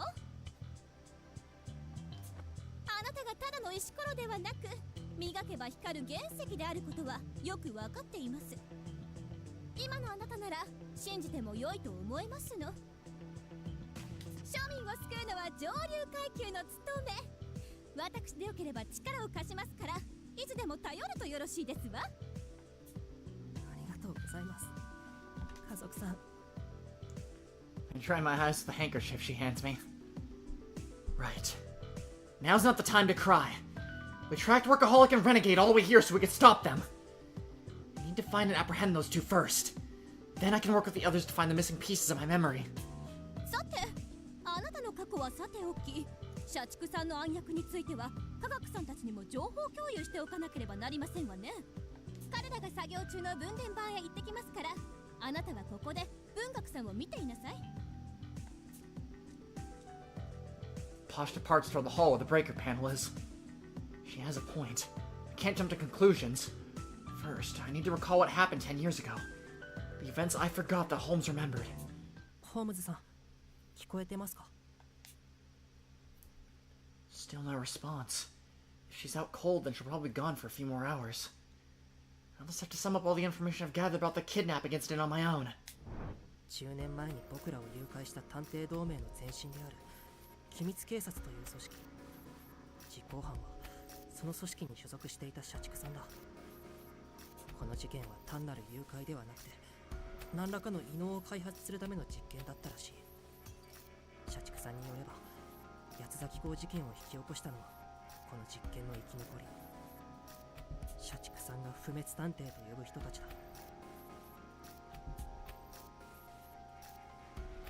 That's everything Workaholic told me. For now, I'll assume this is all the truth. 僕が誘拐されたのは不滅探偵たちが施設から逃げ出した後、そこでサイカちゃんと出会って洋館とつながっていたあの地下牢に監禁され続けた。例の地下迷宮が異能の開発のための実験施設だとすると、昔理想探偵に選ばれた僕はあの地下迷宮。 This is just the information from that book we found in the archives. Neither its veracity nor the details are very clear. But if Workaholic strove so hard to get it back, it seems unlikely that the contents could be so misleading. でもその後、僕は何らかの理由で理想探偵。 Okay, Downtown died a while ago, unfortunately. ホームズさんがその役割を担っている。 Rip Blonde Tama, she was a fan favorite. ホームズさんは僕が過去に出会ったサイカちゃん本人だと語るけど、僕の記憶にはサイカちゃんが死ぬ光景が焼き付いて離れない。 It's so clear that I can't possibly doubt it. Saika died right in front of my eyes. I refuse to believe that was a lie. And yet, Holmes says that she's Saika.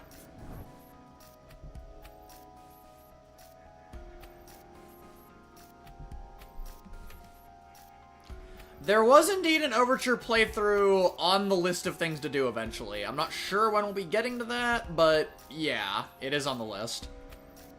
Hi, Rocking. I did not. That must be someone else's. Or... I don't recall anyone ordering any, actually, so... All I know is I did not partake in any.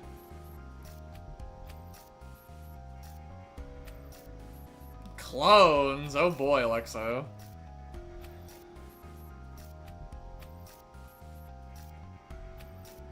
Documents identifying me as ideal detective. Holmes claiming to be the long-dead Saika, an invincible detective, a fellow survivor of those experiments. I've got so many questions, my head hurts. How could a hopeless moron like me be ideal detective? I'm just not buying it. 僕が理想探偵だなんて。 Sounds good, Rocking. バチだよ。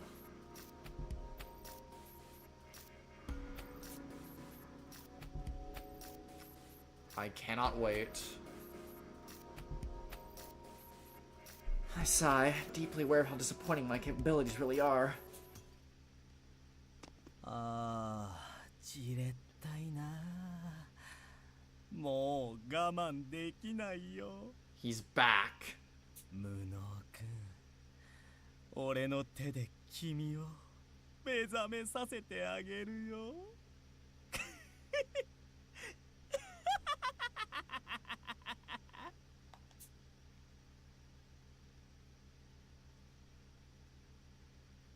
As dawn arrives, we begin our day. おはよう無能くん。ああ、おはよう、ひげくん。 Fuck you, 昨日は遅 Dohol. くまで作業お疲れ様。 You escaped my verbal abuse for long enough. どうしたの？あまり顔色が優れないみたいだけど。なんでもないよ。ちょっと考え事をしていたら眠れなくてね。それならいいんだけど、何かあったら何でも相談してね。それじゃあ僕は顔を洗ってくるから、また後でね。僕は朝食の準備を手伝ってくるよ。 I've got to stop worrying everyone like this. Once Doleful and I part ways, I berate myself with a light smack on the cheek. I wanted to ask Holmes about the past since yesterday, but she still hasn't reappeared. She's been gone for extended periods before, but never this long. I wonder what's going on with her. まさか僕に過去の話を聞かれたくないとか。 No, that couldn't be. I feel like a fool for even considering it. Sure, she's been evasive whenever our history gets brought up, but it's only ever been for my own sake. I thought she's always told me. I mean, she's been on my side this entire time. She wouldn't start stonewalling me now.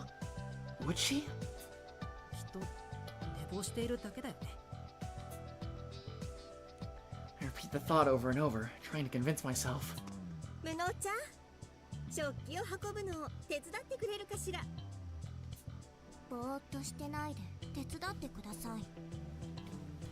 少女。ごめんごめん、今手伝いに行くから。 After breakfast, we all set out together, as per Techi's advice. 分電盤の修理はほぼ終わったんですが、修理に必要な導線が見つからないんです。僕の体質だと導線みたいな安全なものは見つけられなくて、ごめんね、役に立てない。 Damn, you're lucky I can't call you completely useless. I'm tempted to. まあまあ But that would be factually incorrect. むしろ社畜ちゃんや下道ちゃんがどこかに潜んでいる今は They should have changed your name to Meat Shield Detective. 安全だわ。来るなら来なさい。ピンタートン家に伝わる上流武術バリツで返り討ちですわ。いや、なんで中国憲法の掛け声なんですか。馬律は日本の武術だという設定でしょ。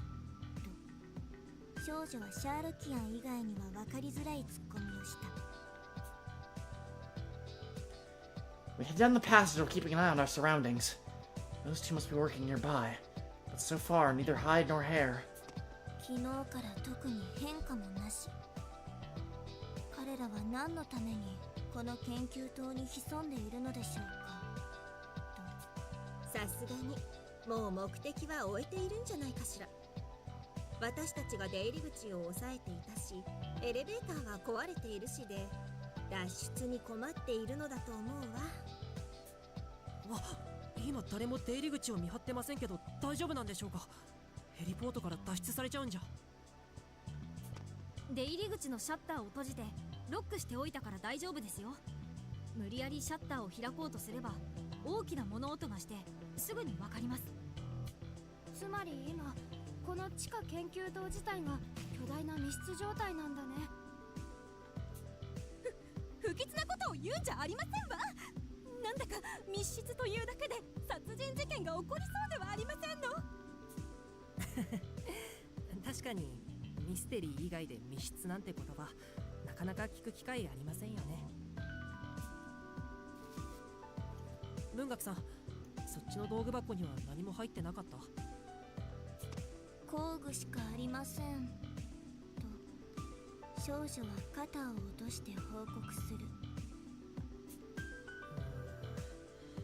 ここならいろんな道具が置いてあるから導線も見つかるかもって思ったけど全然見つからないね。I considered taking apart the computers and using their internal wiring, but Techie suggested we only do so as a last resort. Apparently, Dilfo got the sense that messing with them was too dangerous. Better play things safe, considering the sensitive info they must hold. ところで、どうして導線が必要なの？ブレーカー内部の導線が古くなって切れていたんですよ。導線を取り替えてつなぎ直さないと正常に動作してくれない状態なんです。もしかして誰かがブレーカーの線を切ったのですか？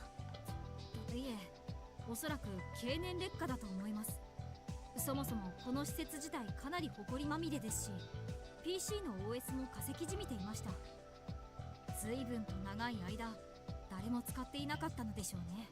僕が何度かこの本部の研究棟に足を運んだ際も地下は紹介されませんでしたし、不要なものの倉庫代わりに使われていたんじゃないでしょうか。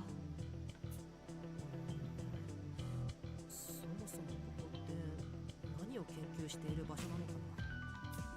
私も思っていました。私たちは本来この研究棟で八つ咲港事件を推理するはずだったんですよね。とこの施設では以前から過去の事件をジオラマで再現したり、国内の施設では時間がかかるような検証を行っていましたね。実際上の資料室には八つ咲港事件が再現されたジオラマもありましたよ。それはすごいね。じゃあ本当なら僕らはみんなでそのジオラマを元に整理するはずだったのかな。Heaviness weighs on my chest as I consider how different things could have been. No one should have been murdered. There were supposed to be so many more of us working together to solve the quartering Duke case. I'm sure our investigation would have been further along. That's precisely why the Duke intervened. It still bears hard upon me. 科学君のフレンズも探偵同盟の技術を使っているって聞いたけど、もしかしてこの研究棟で作ってたの？ええ、その通りです。安全面や倫理的な問題から国内では使用の難しい道具や薬品も特別に使用可能なので、発明家にとっては Ethically problematic. Okay then. それ法的にアウトなんじゃ。アウトだからこそわざわざこの離島に本部を構えているそうです。なんだか聞いちゃいけない話を聞いてしまった気分だよ。まあ成功法だけじゃ平和は守れないってことよね。国内の警察組織は優秀な反面、組織が大きくて余計なしがらみが多いの。八つ咲港事件については被害者がどんどん増えている関係で全然処理が追いつかなかったと聞いているわ。だからこそしがらみの少ない僕ら探偵同盟に白羽の矢が立ったんだろうね。もっと自由に動ける僕らにしか解けない事件だと判断されたんだ。表向きの理由はそうでしょうね。ですが本音を言えば何か問題が起きた時に責任を押し付ける体のいいデコイなのだと思いますわ。デコイ？つまり身代わりってことですか？ええ、その通り。何も成果が上げられない時に有効なのは自分たち以外に平和なことですからね。私たちが成果を上げられれば御の字、私たちが失敗すれば実態は大したことがない。 That is some trash, but that does seem realistic from what I'm aware of. どちらに転んでも警察へのヘイトは緩和されるという筋立てですわ。要するに何としてでも事件を解決しなきゃ針のむしろってことだね。責任重大だよ。まったくこの島から脱出した後も問題が山積みで頭が痛いですわね。本土に帰ったら皆さんで集まって経費で打ち上げを開いてやりましょう。 We leave the archives and head to the lab. Our investigation continues for some time before Posh suddenly chimes in. あら、このパソコンについてるヘッドホンがあれば導線代わりになるじゃありませんの。確かに。どういうことですか？無知ですわね。ヘッドホンのコードも中身は導線ですわ。どうせ使わないのですし。 I mean, to anyone that thought Posh was useless this entire game, you have to admit she's kind of turning up for this chapter. 各 PC にヘッドホンは一つずつついていますし、これを分解すれば十分必要な導線は確保できます。ありがとうございます、家族さん。ヘッドホンのコードの構造なんてよく知っていましたね。断線したコードの修理すらしたことがないなんて、これだから庶民は。断線するたびにヘッドホンを買い替えていたら出費がかさるではありませんの。普通は買い替えるんじゃないかな。僕も買い替えます。苦労してるのね、家族ちゃん。 Oh my god. 少女は家族 The girl gently placed a hand on Posh's shoulder, her head nodding solemnly. 別にヘッドホンを買い替える余裕がないほど貧乏だというわけではありませんことよ。勘違いなさらないでくださいましね。ただもはやピンカートン家の名声がすでに過去のものなのは事実。家族の名の通りすでに散った花のごとき家系ですわ。ですが必ずまた咲き誇ってみせます。そのためにも無駄遣いははできないというだけなのですわ。さあ科学さん、早くブレーカーを直しなさい。私は必ずこの島から生きて脱出し、ピンカートン家の再興を果たすのですから。あれが家族さんの覚悟か。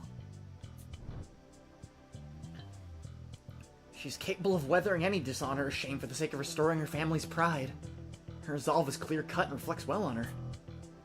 This perspicuous determination is a positive force, both for her and her adoring employees. I can understand now why Pasha's subordinates are able to idolize her without any reservations. The distribution boards repaired without incident, so we returned back to the elevator. That's when we noticed something. あれ、エレベーターのボタンのところのこれは鍵穴でしょ。あら本当ね。飛脚ちゃん、エレベーターのボタン反応する？いえ、反応しません。電源は通っているようなので配電盤は治ったと思うのですが。考えられるとすれば地下牢にあった鍵でしょうね。そういえば地下牢にエレベーターの鍵がありましたね。地下牢から出る際に見当たらなくなっていましたけど、誰か持ち出した人はいますか？ No one raises their hand. That's not good. In the heavy silence, a morbid thought creeps into my head. Then, as if to confirm my worst fears, an announcement cracks over the intercom and a familiar voice fills the space. やあ、探偵諸君。やっとエレベーターに電源を通してくれたみたいだね。嬉しいよ。下道探偵？どこから声が？ I glance around and spot a speaker near the ceiling. He ignores our bewilderment, pressing on. 君たちもお気づきの通り、そのエレベーターを呼び出すためには鍵が必要だ。そしてその鍵は俺が持っている。鍵が欲しければ俺の言うことに従ってもらうよ。誰が従うものですか。今から私が捕まえに参りますから覚悟なさい。 Posh outright rejects his demand. She holds her chin in thought for a moment, then immediately points toward the hallway. 奥のモニタールームにアナウンス用のマイクがあったはずですわ。芸道探偵はそこにいるに違いありません。さあ参りましょう。待って家族ちゃん。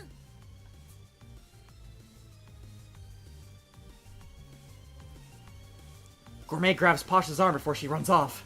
あの下道ちゃんが無策でこんな真似すると思ってるの？慌てて向かえば足元を救われるような仕掛けが施してあるに違いないわ。確かにその通りですわね。先走りそうになって申し訳ありませんわ。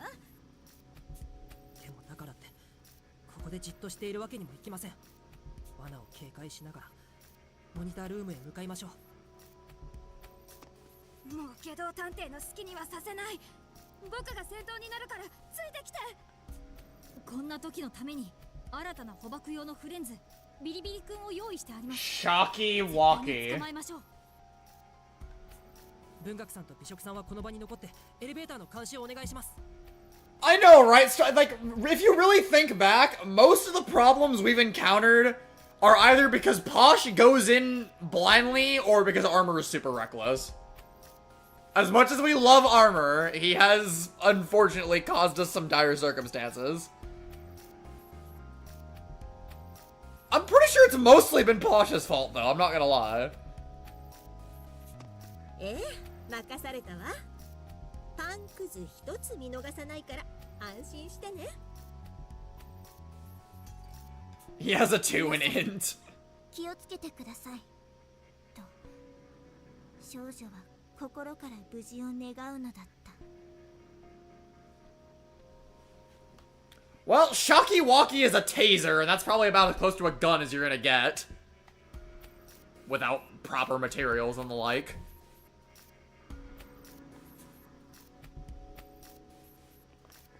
We instantly spring into action, not even waiting for Renegade to close out his announcement.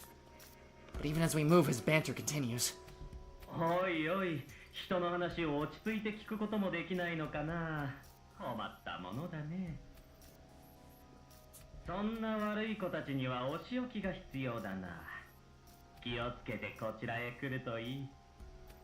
君たちには最初から選択肢なんてないんだよ。モニタールームの前まで来たけど。罠の一つもなかったね。We've safely arrived at the control room. The trip here may have been quick and painless. It only serves to put me even more on edge. Was it just a bluff? Getting inside with such little time has passed since Renegade's message that there must still be something behind these doors. 妙ですね。ここまでもったいぶったことをしておいて何もしてこないなんて。まずは僕が様子を見てみるよ。僕なら下道探偵の罠にも気づけると思うから。気をつけてね、飛躍くん。危険な気配がしたらすぐに出てきてよ。絶対に逃がしませんわよ、下道探偵。私の馬力で血だるまにこしらえてやりますわ。チェスト。 With that, Dolph enters the control room. But a moment later, he comes right back out with an astonished look on his face. どうしたの、飛躍くん。下道探偵がどこにもいないんだ。その代わりマイクの前にはこんなものが。 Oh, it's a teddy bear! Dolfo holds out a brown teddy bear. It seems like an ordinary stuffed animal at a glance, but on closer inspection, it holds some sort of device in its paw. あらあら、可愛らしいおくまさんではありませんの。その子が抱えているもの、それって通信機じゃありませんか？本当だ。しかも電源が入ったままだね。僕に貸してください。きっと下道探偵はこの通信機を利用して自分のいる場所をごまかしたんです。僕が分析してなんとか居場所を暴いてみせます。いい分析だよ、かっくん。 A dreadfully gleeful voice sounds out from the other end of the transceiver. It's none other than Renegade, of course. いやー、すまないね。俺はこう見えてもシャイだから代理を頼んでしまったよ。テディベアのゲドちゃんだ。仲良くしてあげてくれ。Rennie the Teddy. I love him already. 要求は何なんだ、下道探偵。お前の要求を飲めばエレベーターの鍵をこちらへ渡すんだな。話が早くて助かるよ。俺の要求はただ一つさ。無能くん、君と1対1で話がしたい。資料室まで一人で来てくれ。そんな要求、断固拒否ですわ。家族さん？ With ferociously wild eyes, Posh nabs the Teddy transceiver from Dolphel's hands and shouts angrily into it. ゲド探偵、あなたが何を考えているかは知りませんけどね。無能さんは私たちの大切な仲間なのですわ。あなたのような殺人鬼のもとへ一人で向かわせるわけがありませんでしょ。必ずあなたを見つけ出して鍵を奪い取って差し上げますから、そのつもりでいなさい。それは楽しみだね。 Renegade's harsh, staticky laughter echoes through the hallway. At that very moment, my vision flickers. The gnomon has been triggered. 最後にいいことを教えてあげるよ。俺がわざわざこの地下を訪れたのは、首についた首輪の外し方を知るためだ。残念ながら分解の方法はわからなかったけど、予備の首輪の保管場所とその操作方法は知ることができてね。せっかくだからゲドちゃんにもプレゼントしておいたよ。家族さん、その熊から嫌な気配が。 Oh my god, JC, a bomb! As Dolfel shrieks, the bear detonates in Posh's hands. That's the vision I'm shown. There's still time to act! I lunge forward, snatch the teddy from Posh's grip, and immediately launch it as far as I can! 伏せて、家族さん。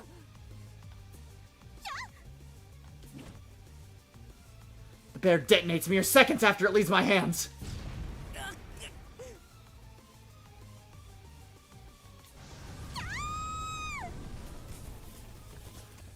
scorching shock of the explosion flings us into a heap on the ground. I cough at the pungent scent of gunpowder. The hall is thick with smoke, and there's a sharp pain where shrapnel's pierced my arm.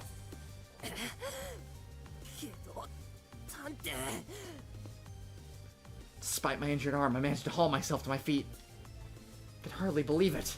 Even a moment later, and Posh would have died. I doubt the rest of us would have escaped unscathed either. It's clear Renegade truly intends to kill us. みんな大丈夫？怪我はない？僕は平気です。でも飛脚さんが頭を打ってしまったみたいで。私も平気ですわ。ゲド探偵、どこに隠れているんですの？君たちの後ろさ。A voice calls us from our rear.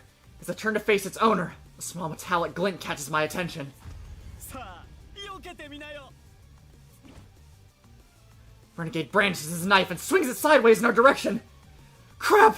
I won't be able to avoid it! おどきなさい、無能さん。 Next thing I know, Posh shoves me aside, sending me tumbling back to the ground. Blood soon trickles from her arm as she takes the attack in my place. 家族さん！ My heart leaps out of my chest. As the event unfolds, however, a familiar voice rings through my head. ワト君、しっかりして、ワト君。 I've seen this before. Something's off. Saika isn't bleeding. ワト君、どうして私をかばったの？ワト君が死んだら、私は。 Saika calls out my name, weeping profusely. That's funny. The scene usually plays out the exact opposite way. Suddenly, it's as if I'm the one who died. My mind snaps back to reality. I inhale sharply, stunned and shocked by the view I'm met with. Right in front of me, Renegade has an arm wrapped around Posh's neck, his knife pressed against her cheek. Posh shielded me, and now vivid red blood is seeping from her wounded arm. The cut doesn't look deep. That much blood loss is definitely cause for concern. We gotta treat her right away! ゲド探偵、一体どこに潜んでたんだ？すぐ横の研究室さ。人の行動を誘導するコツは分かりやすいゴールを用意してあげること。あんなアナウンスを聞けばモニタールームを調べるまでは他の部屋に目もくれなくなって当然だよね。どいつもこいつも素直すぎて可愛いな。さてこれでもう交渉なんてまどろっこしいことも不要になった。さあ無能君、家族ちゃんの首をねじ切られたくなければ一緒についてきてもらうね。 Renegade addresses me coldly. I look him over again and again, but I can't find a single opening. He traces the curve of Posh's neck with the point of his blade. Just the sight is enough to drain the color from my face. 分かった。お前の言う通りにするよ。だから家族さんを。いけませんわ、無能さん。 Posh quickly cuts me off. あなたと科学さんは飛脚さんを連れてすぐにエレベーターでこの施設から脱出なさい。でももカルダモンもありませんわ。これはリーダー命令ですわよ。逆らうことは許しませんわ。 Her conviction makes it hard to view her as a hostage. Something that seemingly tickles Renegade as he cackles loudly. さすがは家族ちゃん、素敵な胆力だ。でもエレベーターの鍵のことを忘れてないかい？君を見捨て。その鍵って床に転がっているあれかしら。え？この鍵を。 I reach down to inspect the key resting near my feet. It's definitely the same one I saw in the dungeon. But when did it get here? ゲド探偵ともあろう人が大事なものをポケットに入れたまま油断するのは。 Damn, you got jacked, dude! さあ、無能さん、その鍵を持ってお逃げなさい。エレベーターとヘリポートさえ封じてしまえば、ゲドさんは地下から逃げられません。八つ崎港事件もきっと解決に向けて動き出しますわ。やけにすんなり捕まったと思ったら抜け目がないね。でもいいのかな？他のみんなが逃げたら君も一緒に取り残されるんだよ。死ぬのが怖くないのかい？そうですよ。家族さんを置いて逃げられるわけないじゃないですか。 Posh smiles almost serenely. 怖いに決まっていますわ。誰だって死にたくはないでしょう。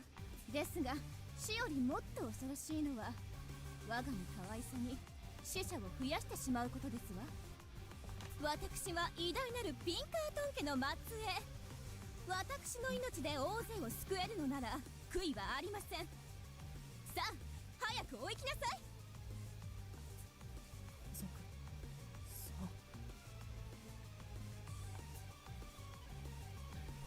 ん。 I recall the discussion I had with Workaholic regarding the plank of Carnades. Sacrificing another to save oneself. Is that the right choice?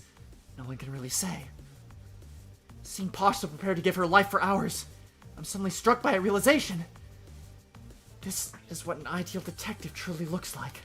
外道探偵、あなただけは許しません。 Teki aims his pistol-shaped mech at the Renegade detective.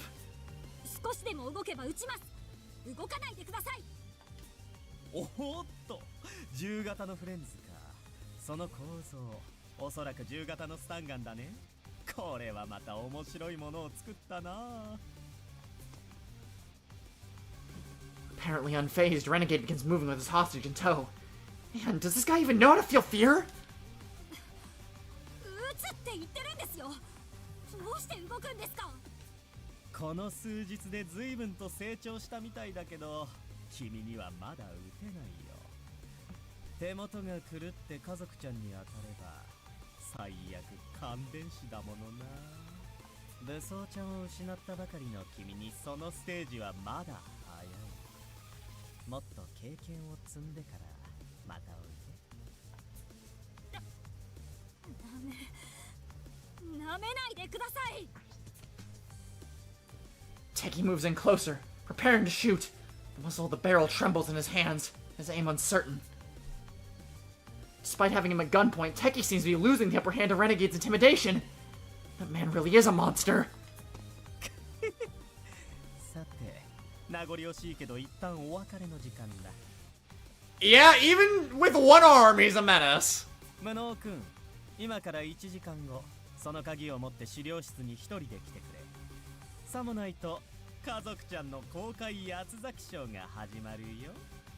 俺が脅しでこんなことを言わないことはよーくわかっているだろう。 I don't need the denouement to see the grave sincerity in his eyes. In 1 hour, he'll end Posh's life, precisely as he stated.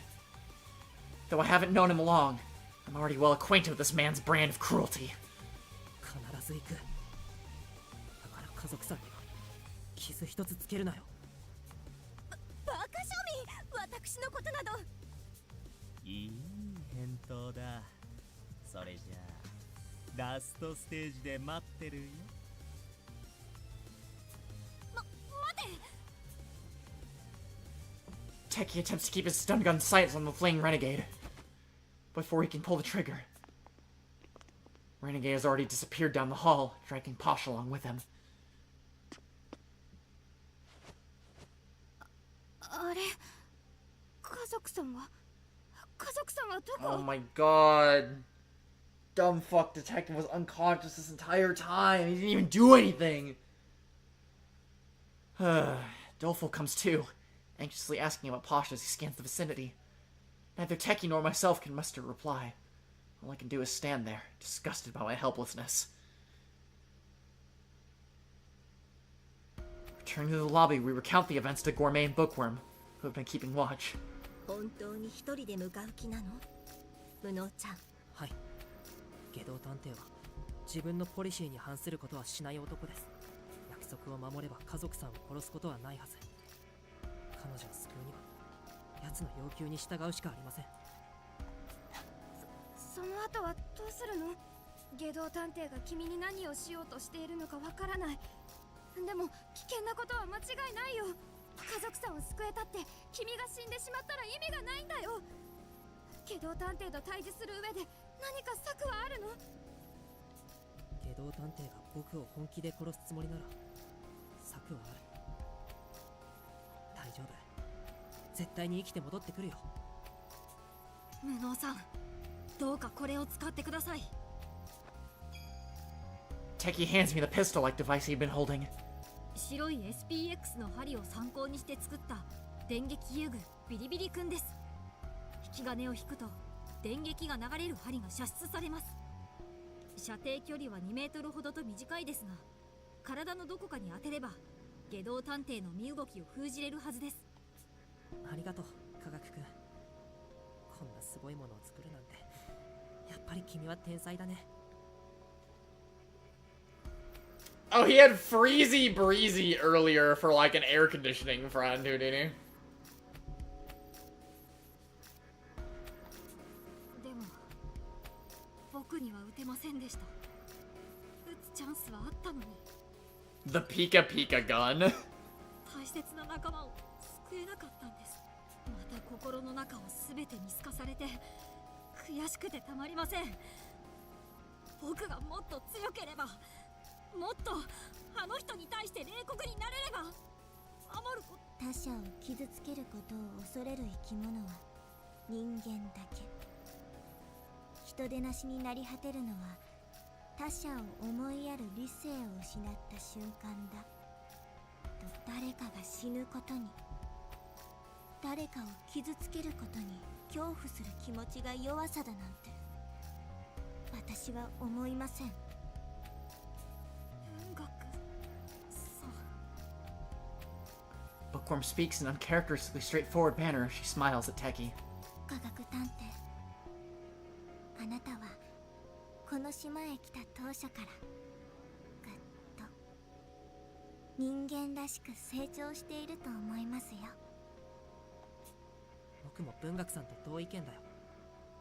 今の科学くんが弱いだなんて、そんなことない。誰かを傷つける覚悟なんかより、誰かと笑い合って誰かのために泣ける心の方がずっと大切だよ。文学さん、無能さん、ありがとうございます。家族さんを救ってあげてください。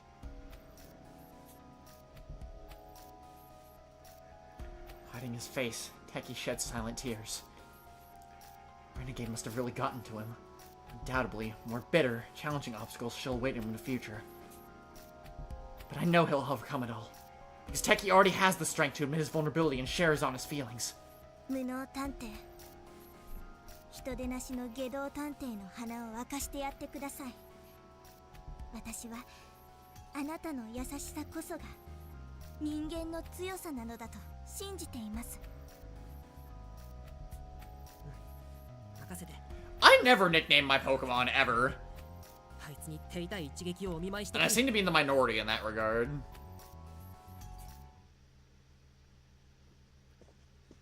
The appointed time has arrived. I asked the others to wait in the lobby, then head alone to the archives, our designated meeting spot. As I'm making my way there, however...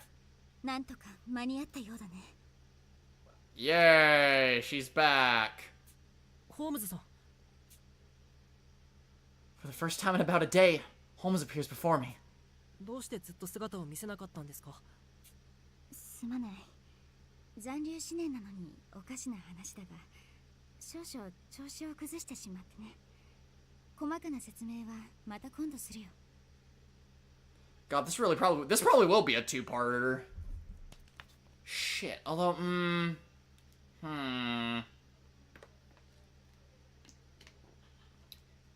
Yeah, shit. Now I'm curious.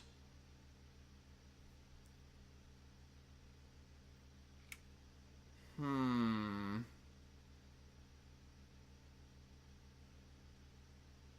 think we might be able to, if we keep going for like another 2 hours, might be able to knock this out. And I'll just leave chapter 6 for next time, which will hopefully be another one-sitting one. 今は下道探偵から家族くんを救い出すのが先決だ。そうだろ。 At the very least, we do need to get through our confrontation with Renegade. Hey, let's go, Striker. Happy days.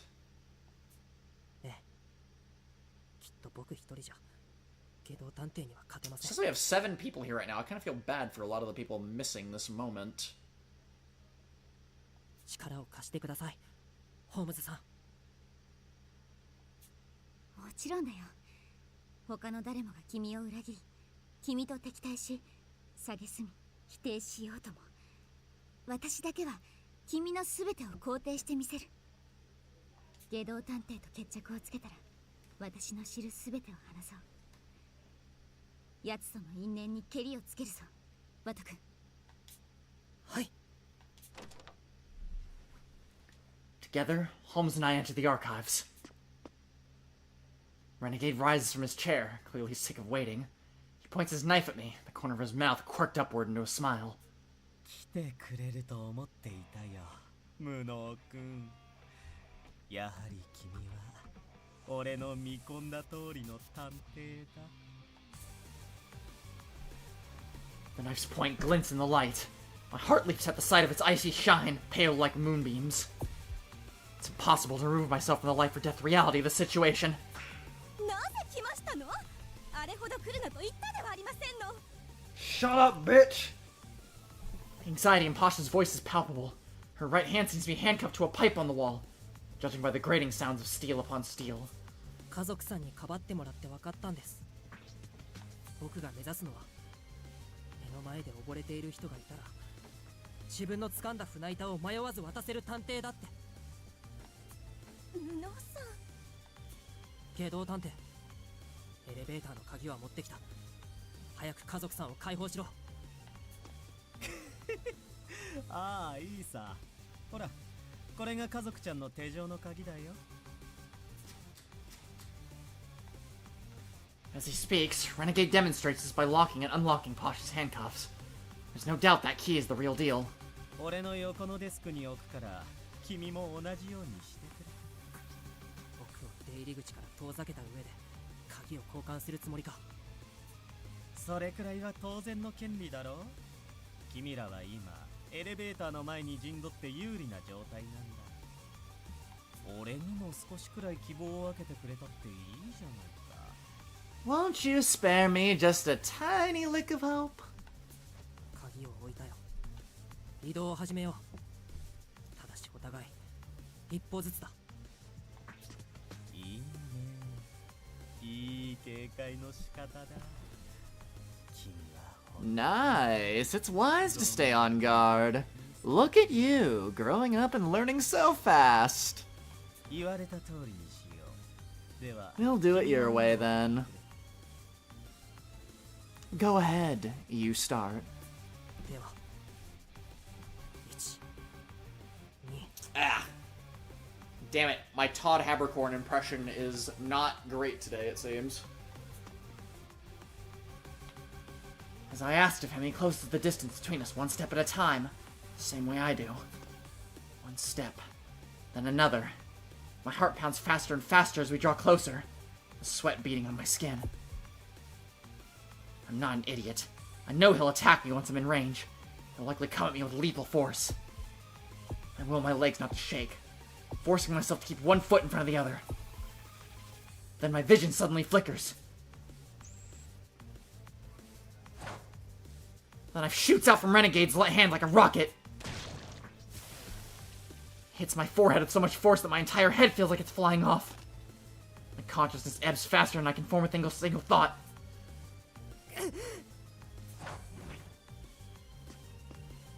Once I return to reality, I jerk my body to the side, quickly ducking my head so that the blade only nearly grazes the tip of my nose. That was close. I didn't expect the knife to fire at me like that. Without the denouement, there's no question I'd be dead right now.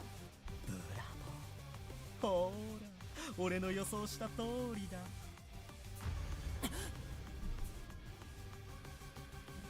Suddenly, Renegade is right beside me. He sticks his tongue out playfully.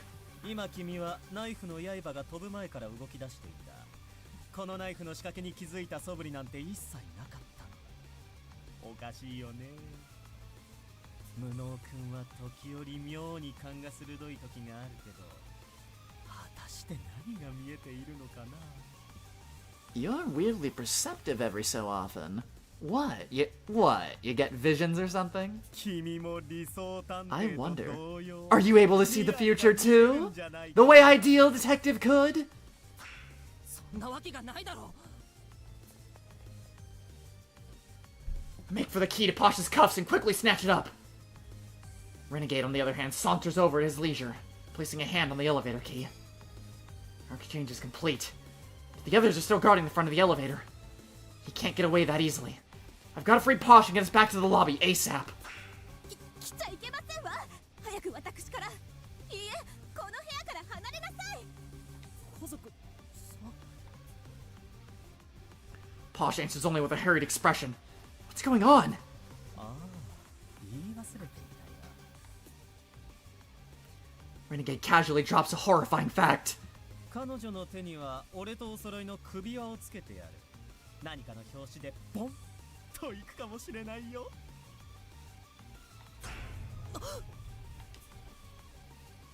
Looking closely, I can see something wrapped around Posh's wrist that resembles the device on Renegade's neck. No way. Is he kidding me right now? はったりでないことはさっきの爆発でよーくわかっているだろう。俺が条件を満たせば家族ちゃんの柔らかな死体は四方八方に飛び散ることになるだろうね。やめろ。どうしてここまでひどいことができるんだよ。社畜さんの言う通り、不滅探偵として実験台にされたことへの復讐なのか。復讐？君は本気で俺がそんなつまらない理由で人を殺すと思うのか？ Renegade's eyes widen, surprised at my words. じゃあ何なんだよ。お前はもっと理解の及ばない自由で無差別で危険なやつだって思ってたよ。でも機密警察を前身とする探偵同盟に復讐したい気持ちはわかるけど、関係ない人たちまで巻き込むのはやめろって言ってるんだ。君らしくもない無粋な推察はよしてくれよ。復讐なんてチャチなエンタメに興味はない。 That's enough. Wild guessing doesn't suit you one bit. Cheap thrills like vengeance don't do a thing for me personally. 俺にとって大切なのは命を背負う行為の尊さを伝えることだ。それ以外は二の次さ。 Oh yeah, I forget you missed a lot last session, Houdini. 俺の人生を狂わせた組織が相手であっても。嘘をつけ。お前は実際社畜さんを散々苦しめて復讐を果たしたじゃないか。別に復讐したつもりなんてないよ。彼が目を背けてきた自分の潰した命の重みを少し思い出させてあげただけさ。社畜探偵は見事鬼畜探偵としての自分を取り戻した。家族ちゃんの首輪を解除してほしければ俺を屈服させるといい。それが彼女を救う唯一の方法さ。 It's alright, it's alright. でも俺はそんな君に対して殺す気で抵抗する。俺を屈服させたいなら死ぬ気でかかってきた。 I'll resist, of course, with lethal force. Wanna subdue me? Then fight like mad as if your life depends on it! Maybe use that hidden ability too! 隠している能力なんて。 Has the Renegade realized that I'm able to use the denouement? That can't be. I mean, it took me a long time to start accepting the idea, and it's my ability. As if anyone would be so quick to believe something this far-fetched. リーダー命令ですわ。あなたは早くお逃げなさい。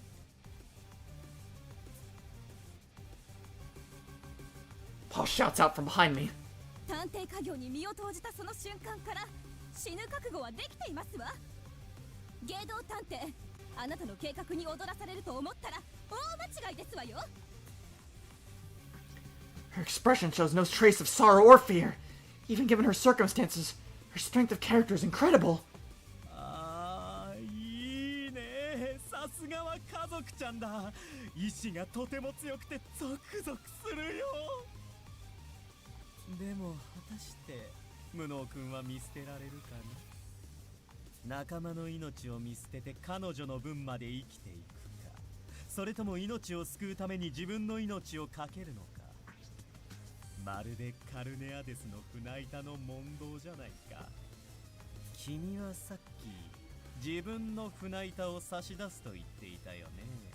果たして殺されかけてもこのまま自己犠牲の精神のもと家族ちゃんを救えるかな。 Renegade tries to provoke me. Defiantly, I glare back into his red, arrogant eyes. 勘違いするなよ。船板を差し出すとは言ったけど、自分を犠牲にするだなんて言ってない。誰かを犠牲にして生き残るなんてごめんだ。でもだからって死ぬ気もない。 I once saw Saika killed right before me, while I survived. That's why I won't hesitate anymore! どちらが生き残ったって、生き残った方は永遠に苦しみ続けるんだ。二人のうちどちらかを犠牲にしないといけないなんて悲劇、僕は絶対に認めない。綺麗事だとバカにされたって、夢見すぎだと笑われたって、何を言われたって、僕は二人とも生き残る道を探し続ける。悲劇を覆してみせる。それが僕の理想とする探偵だ。いいね。君らしい最高の理想だ。 Renegade pokes his tongue out at me again, then draws a knife from his pocket. Its blade is a crescent, flecked by bits of bright red. Renegade laps the blade like a lollipop, the droplets vanishing beneath his tongue. 最高。お菓子がいがあるよ。無能さん、ゲドウと戦うなんておやめなさい。無能さん。 Ignoring her pleas, I unlock the handcuffs binding her. 家族さん、危ないので離れててください。あなたのことは必ず僕が守り抜きます。無能さん。 Grasping the handcuffs, I turn to face Renegade. Getting a hold of these sure was a lucky break. Now I can demonstrate what my mentor taught me. へえ、その構えは逮捕術だね。上術とは珍しい。手錠を持って初めて実力を発揮できるというわけか。でも手が震えているよ。実戦経験はほとんどないんじゃないかな。隠したって無駄だろうね。その通りだよ。正直怖くてった。 I bite my arm with all my might, using the pain to forcibly stop it from shaking. 出るわけにはいかない。力ずくでも家族さんの首輪を解除してもらうぞ。いいね。やっぱり君は最高だ。早く楽しもう。 You're really something! Come on then! Let's have some fun! My chest feels like it's about to burst. The cold sweat drips down freely on my skin. If I lose focus, my legs will start wobbling. 大丈夫だよ。私がついている。 Holmes moves close to my side. さあ反撃開始といこう。君と私の力で逆境を覆してやろうじゃないか。 My first battle for life and death begins.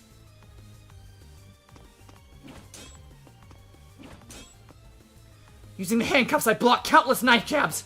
My eyes manage to follow, but it takes everything I have to avoid them. The way each blow is aimed directly at my vital sense chills down my spine. Fail to dodge even one, and it's all over for me. 思ったよりいい反応じゃないか。よほどいい先生に教わったらしいね。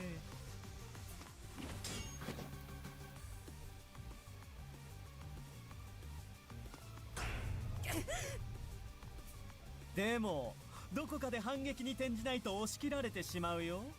もしかして防御しか習っていないのかな。ほらほら、手だけじゃなくて足もよく見て、よく予測して。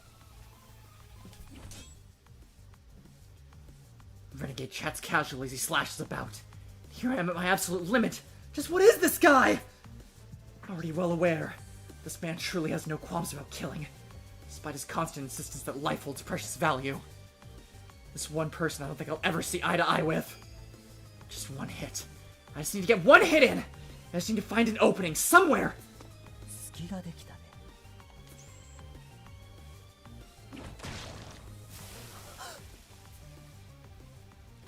Renegade slashes at my right abdomen, and fresh blood sprays into my field of view. This is bad. I feel my consciousness slipping. 落ち着け。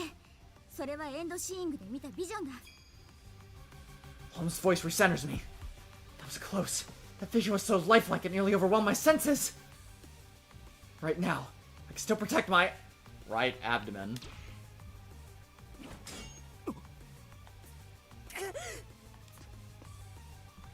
I just managed to block his attack. Without the Nomen, I would have killed me.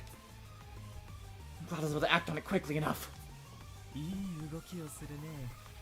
ならこいつはどうかな。 No time to relax. Here comes his next strike. I see it again. The future of my throat is cut clean open. よし。見えた予知通りに行動するんだ。ワト君。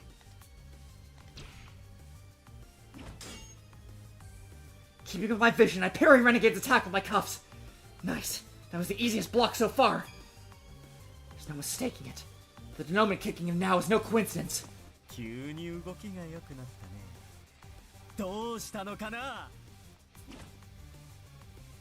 Renegade slashes again mid-sentence. What is it? What's coming next? 慌てるな、ワト君。エンドシーイングが発動するのを待てばいい。エンドシーイングの発動条件は未来の死を感じ取ることだ。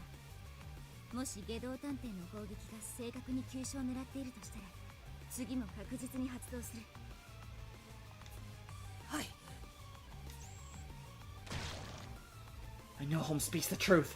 I soon see a vision of the knife's blade plunging straight into my chest horizontally. ナイフを水平につくとは恐ろしいことをするね。ああすると肋骨をすり抜けて心臓を直にえぐることができるんだよ。避けきれない。どうすれば。避けなくてもいい。直線的な攻撃は軌道をそらせばいいんだよ。切っ先を手錠で受け流すんだ。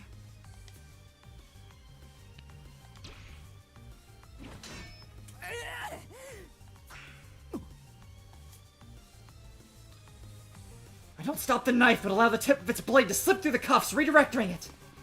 Renegade's arm is outstretched, leaving him defenseless. He leaps towards me. 千載一遇の好機だ。手錠で絡め取れ。 As Holmes says this, I twist the handcuffs chain around his wrist, then throw all my weight into my hips and jerk sharply.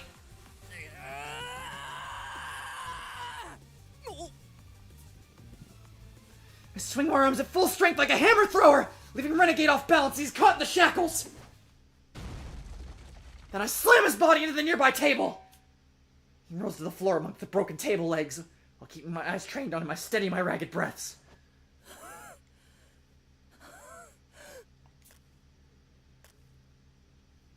Blood drips from my nose.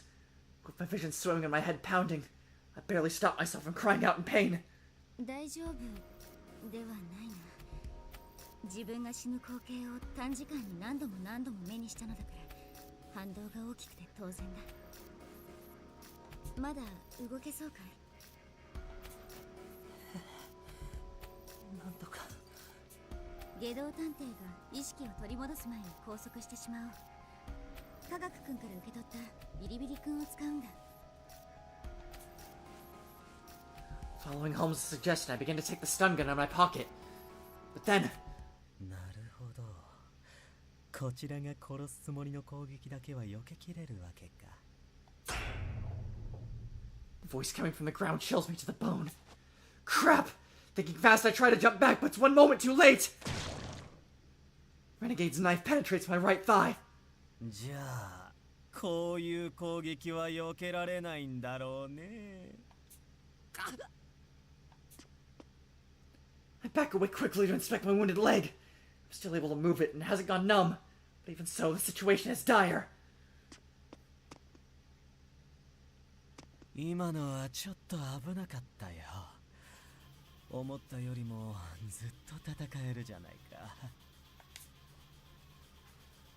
Renegade climbs to his feet unsteadily.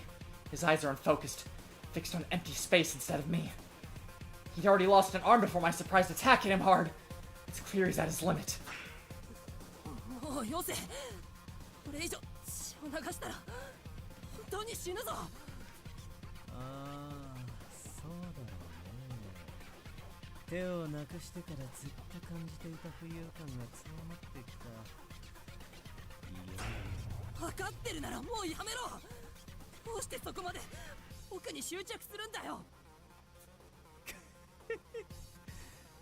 そりゃそうさ。俺が今まで理想探偵の力を読み解く瞬間をどれほど心待ちにしていたと思うんだい。ホームズに敗北して無様に捕まった時からずっとそそられてきた。今この時を、この瞬間を、この絶頂をずーっと心待ちにしてたんだ。長年解き続けたパズルのラストピースが見つかったのに、はめない奴がいるか、いないだろう。俺をもっともっともっともっと最高に楽しませてくれ。Renegade grins madly, not bothering to wipe the blood dripping from his mouth. The man before me terrifies me to the core. How does someone become so twisted? The extent of its depravity is so extreme. I can't help but wonder what brought him to this point. まずいな。下道探偵のやつ、エンドシーイングの特性を読み解いたみたいだぞ。まさかこいつは僕が布を使えることを知らないはずでしょ。やつ分かっているよ。君のその目は未来を見ることができるん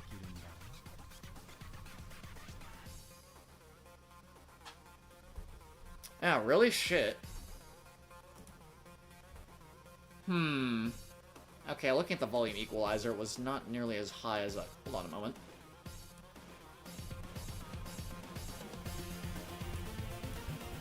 That should be better.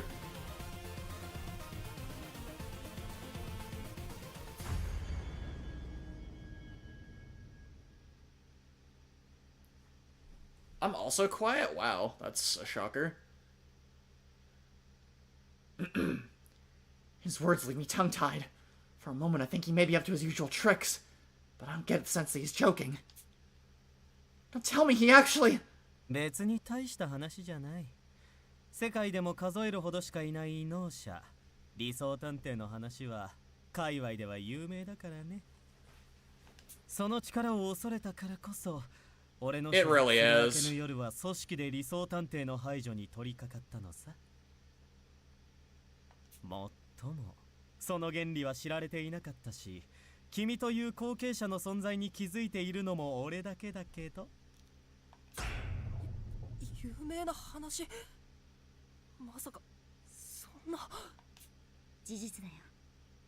トップシークレットだから探偵同盟の中でも知る者は少ないけどね。下道探偵が言った以上、明けぬ夜が本気で私一人を殺しにかかったことは事実なのだろう。まったく困ったものだ。それに厄介なのはエンドシーイングの原理を奴に悟られてしまったことだ。俺はこの数年間ずーっと理想探偵の能力の謎を追っていた。彼女が死んだ時、もうその秘密は紐解けないのかと心底落ち込んだ。でもそんな俺の前に君という救いの神がある。 Like a messiah, you appeared before me! Your expression is just like hers, incompetent, burning with justice! It's been a joy to see it! 俺を大いに楽しませてくれた。すぐに分かったよ。君は理想探偵と同じ力を持った後継者。君こそが俺に同じ興奮を与えてくれる新たなホームズだとね。I realized at once you took up her mantle and hold the same powers that you're my new homes! Come to thrill me just the same! なぜ俺は彼女に勝てなかったのか。なぜあそこまで神がかった推理ができたのか。なぜいつも俺の攻撃を避けることができたのか。その答えはただ一つ。Why couldn't I best her? How could she make such incredible leaps of logic? How could she always evade me? There's only one explanation! ホームズは自分の死の運命を見抜くことができたからだ。ようやくだ。ようやく分かり合えたね。マイホームズ。 Renegade cackles maniacally. I'm unable to shake the feeling my ability has been revealed to the worst possible person. Yet again, I can only consider what a monster this individual truly is. 無能さん、そのような妄言を真に受けちゃいけませんわよ。この男は狂っておりますわ。さて、君にとっては残念なお知らせだ。悪いが、もう君は未来を読むことはできない。Ignoring Pasha's yells, Renegade speaks to me. 君の力はよーく分かった。死を予知する君に致命傷を与えようとするのは賢くない。死なない程度に削いでいくのが最適解というわけだ。というわけで、俺は今から君の体を死ぬギリギリまで削いであげるから、楽しみにして。Renegade readies his knife and approaches me with a wicked grin. The next moment, I feel my right arm get sliced open. 楽しいなあ。やっぱり解決の糸口を見つけた時の快感は命を奪う時とはまた違う快感があるね。これだから探偵はやめられないよ。He comes closer, waving the knife to and fro. This is bad. I still haven't thought of a way to counter him. What do I do? What do I do? I fail to block him. My arm is gashed open. Next my leg. And then my shoulder. Unable to stand, I crumble to my knees. It hurts. My wounds are bleeding as if they're on fire. I can't keep my head straight through the intense searing pain. My consciousness begins to slip. My vision grows cloudy. I can't find the strength to stand. 無能さん、立ちなさい。あなただけでも逃げるのですわ。ワト君、気をしっかりと持つんだ。もう終わりかい？では次は家族ちゃんで楽しませてもらうとするかな。Her voices sound distant now. I'm soaked in hot sweat. It mingles with my blood, making my whole body feel like a thick puddle of liquid. But since the sensation's familiar... That's right.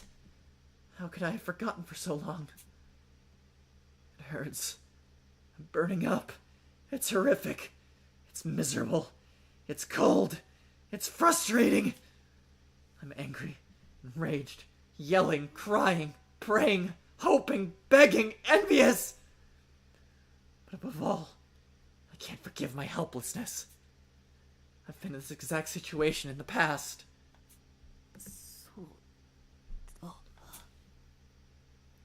I finally remember. I really have felt this all before.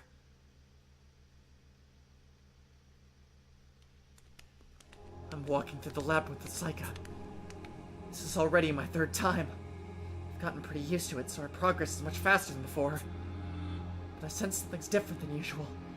Something's not quite right. I scan our surroundings carefully until I notice the air right in front of us gently quivering like the air around a little burner. サイカちゃん、隠れて。何かいる。Lit burner. 何かって何も見えないよ。僕にも見えない。でもわかるんだ。このままだと僕らは死んじゃうって。That's when it started. From that moment on, I occasionally see glimpses of the future tragedies that could occur. No matter what trap I encounter in the maze, I always manage to slip through. Since I also go out of my way to help the others subject to the experiments, they've given me the ridiculous nickname, Ideal Detective. Before I even realize it, I'm consistently leading and directing the other survivors. Until that fateful day arrives. The day I witness Saika's death. If we take on the maze again, Saika will die. I can only see how these tragedies will play out. I don't know how to stop these visions from becoming reality. I think and think and think some more, until I finally make up my mind.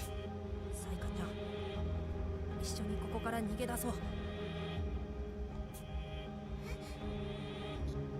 一体どうやって？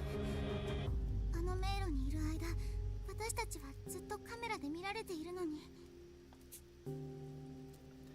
Saika's worry shows in her voice. I've gotta be the hero she sees me as. Yes. I've got to be a great detective, like the legendary Sherlock Holmes. なーに、初歩的なことだよ、サイカちゃん。I imitate our beloved Sherlock, hoping to inspire her trust. カメラで見られているということは、何かあった時にカメラで見ている奴らが通るための道が隠されているということさ。実は手がかりも見つけてあってね。隙を見てその道へ逃げ込めば、僕らは逃げられるはずだよ。すごい。やっぱりワト君はすごいよ。Saika beams happily. That's a relief. It seemed that helped to put her mind at ease a bit. Good. This is the only way we're gonna be able to pull this off. In all honesty, I'm terrified. Even if we manage to find the passage, who knows what we might run to? Still, this is my only hope of saving her. この僕、理想探偵に任せてよ、サイカちゃん。僕がこの手でどんな悲劇だって覆してみせるよ。約束する。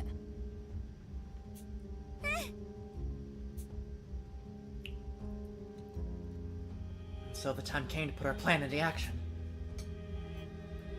Just as we hoped, we find a hidden path and fall to a location we'd regularly never be able to access. But soon, there's a mech we've never seen before. Unlike the rest, this one pursues us relentlessly, no matter how hard we try to shake it. ワト君、そんな、どうして私なんかを。I quickly shield Saika, taking a direct slash from the red machine's blade. I can feel my body rapidly losing blood. Fresh cut burns like I've been set on fire. My chest grows heavy as a chill comes over me. Even in my young mind, I recognize this must be what dying feels like. ごめん、サイカちゃん。君を守りきれなくて。なんで謝るの？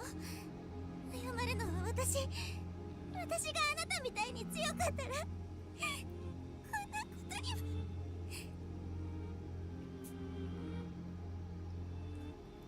I hear Saka's distraught voice as my consciousness fades. Tears stream down her face as she stares at me. Then the tears suddenly stop. 聞こえてるんでしょ？私たちを見ているんでしょ？私はどうなったっていい。私のすべてをあなたたちにあげる。だからワト君を助けてあげて。これからは私がワト君の代わりに理想探偵になるから。I can distinctly make out Saika's words. Not only that, but her determination. No, she can't do that! No! She can't shoulder everything in my place! That shouldn't be an option here! I make an effort to extend my nearly bloodless hand towards Saika. She takes it in hers, flashes a wide grin, and speaks to me directly. 私なら大丈夫だよ。私には何もなかった。生まれた時からパパからもママからも見捨てられて、大好きなお兄ちゃんとも離れ離れになって。Yeah, she's the second one. どこにも居場所なんてないと思ってた。ワト君だけが私を守ってくれた。だからあなたのことだけは守るって決めたの。こんな喋り方じゃいけないよね。もっと強くならなくちゃ。Yes. That's been the point she's been trying to make the whole time, but now it's like indisputable at this point. 今日からは私が理想探偵だ。さようなら、ワト君。My consciousness whites out again. When I come to, the enemy is before me. それじゃあそろそろ足の一本でももらっておこうかな。 Renegade lifts his knife with a grin. I move in a flash and manage to catch his blade with the handcuffs. 今までより動きが速くなった。死にかけだったはずなのに。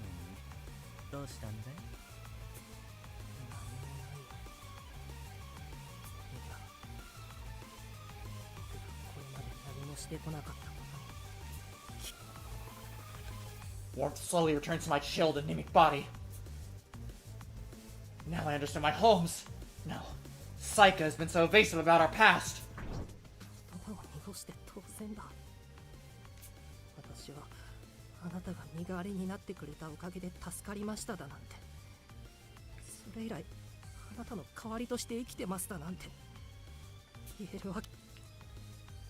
Of course she'd feel driven by guilt. No way she'd be able to share any of that with me. She's been protecting me from the very start. 僕の記憶に焼き付いていたあのサイカちゃんはエンドシーイングで予知した光景だったんだね。独り言を言い始めてどうしたのかな。まさか血を流しすぎて幻覚を見たとか。ああ、そうだよ。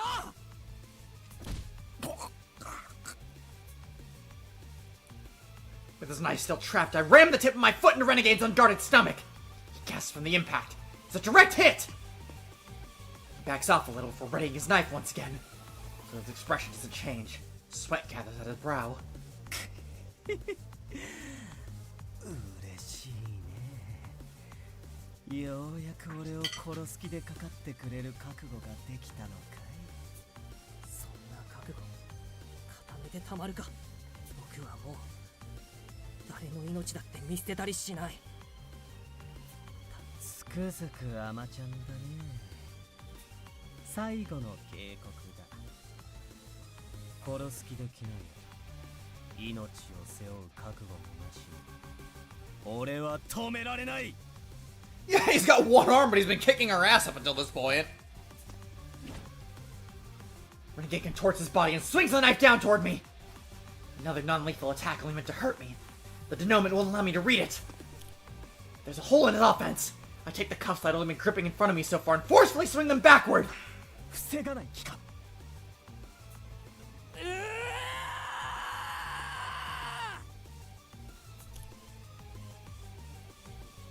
As he guns for me, I bring the handcuffs down on him with all my might!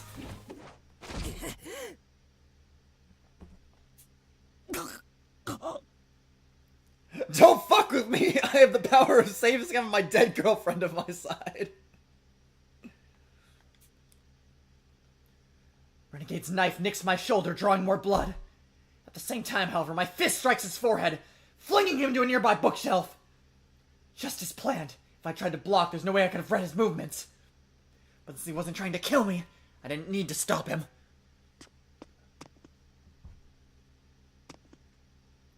Renegade picks himself up shakily, swaying a bit as he stands. My hit clearly dealt some damage. 驚いたよ。俺に殺す気がないからってまさか切られること前提で反撃に転じるなんてね。お前や社畜さんが言う通り、確かに僕は甘いよ。誰かの命を奪う覚悟も勇気もない臆病者だ。でも I've been grappling with the idea this whole time. In order to stop someone dangerous, is it truly necessary to kill? To end their life? But now I finally found my answer. でも命をかけて守る覚悟ならある。下道探偵、お前は何としてでも絶対に僕の手で止めてみせる。ワト君。 From beside me, Saika calls out my name. She can read my mind, so she must realize without me saying anything. I've remembered it all, including the reality that 10 years ago, Saika saved my life by taking the title of Ideal Detective herself. まさか救えなかったどころか、サイカちゃんを犠牲にして生き残っていたなんてね。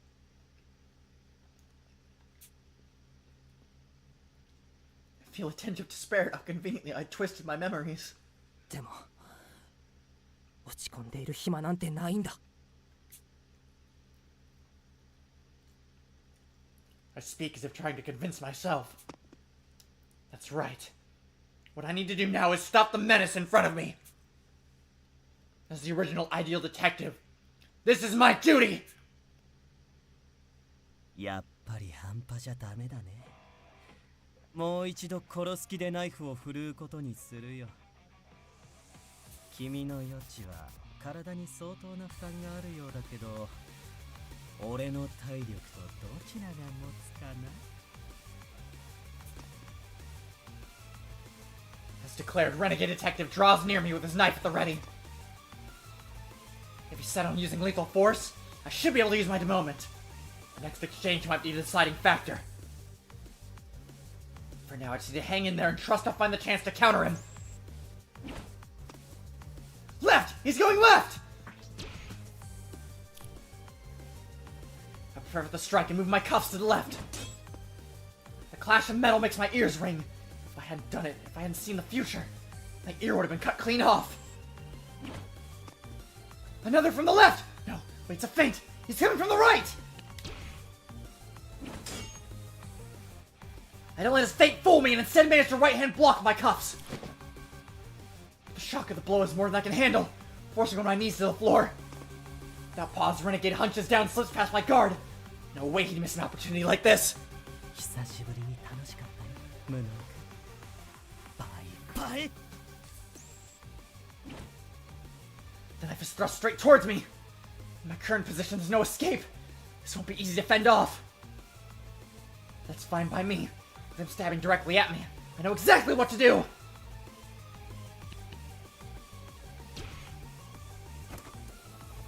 I take the friend from my pocket and aimed it directly at Renegade. それ行動を誘導するコツは分かりやすいゴールを用意してあげることだったね。 I took a knee on purpose. In this position, my aim is more stable. Most importantly, it drew my enemy closer of his own accord. Attacking with a knife brought him within 2 meters. The range of my weapon! お前の負けだ。止まらないで撃つ。 Why don't you shoot his ass? Renegade ignores my warning and lunges forward. Without hesitation, I pull the trigger! シェドウ探偵。 Upon taking the shot, I hear gunpowder ignite.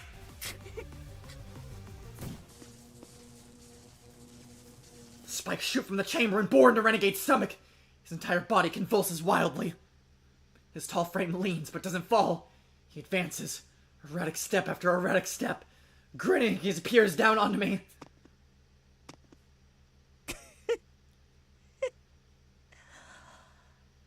よく引き金が引けたね。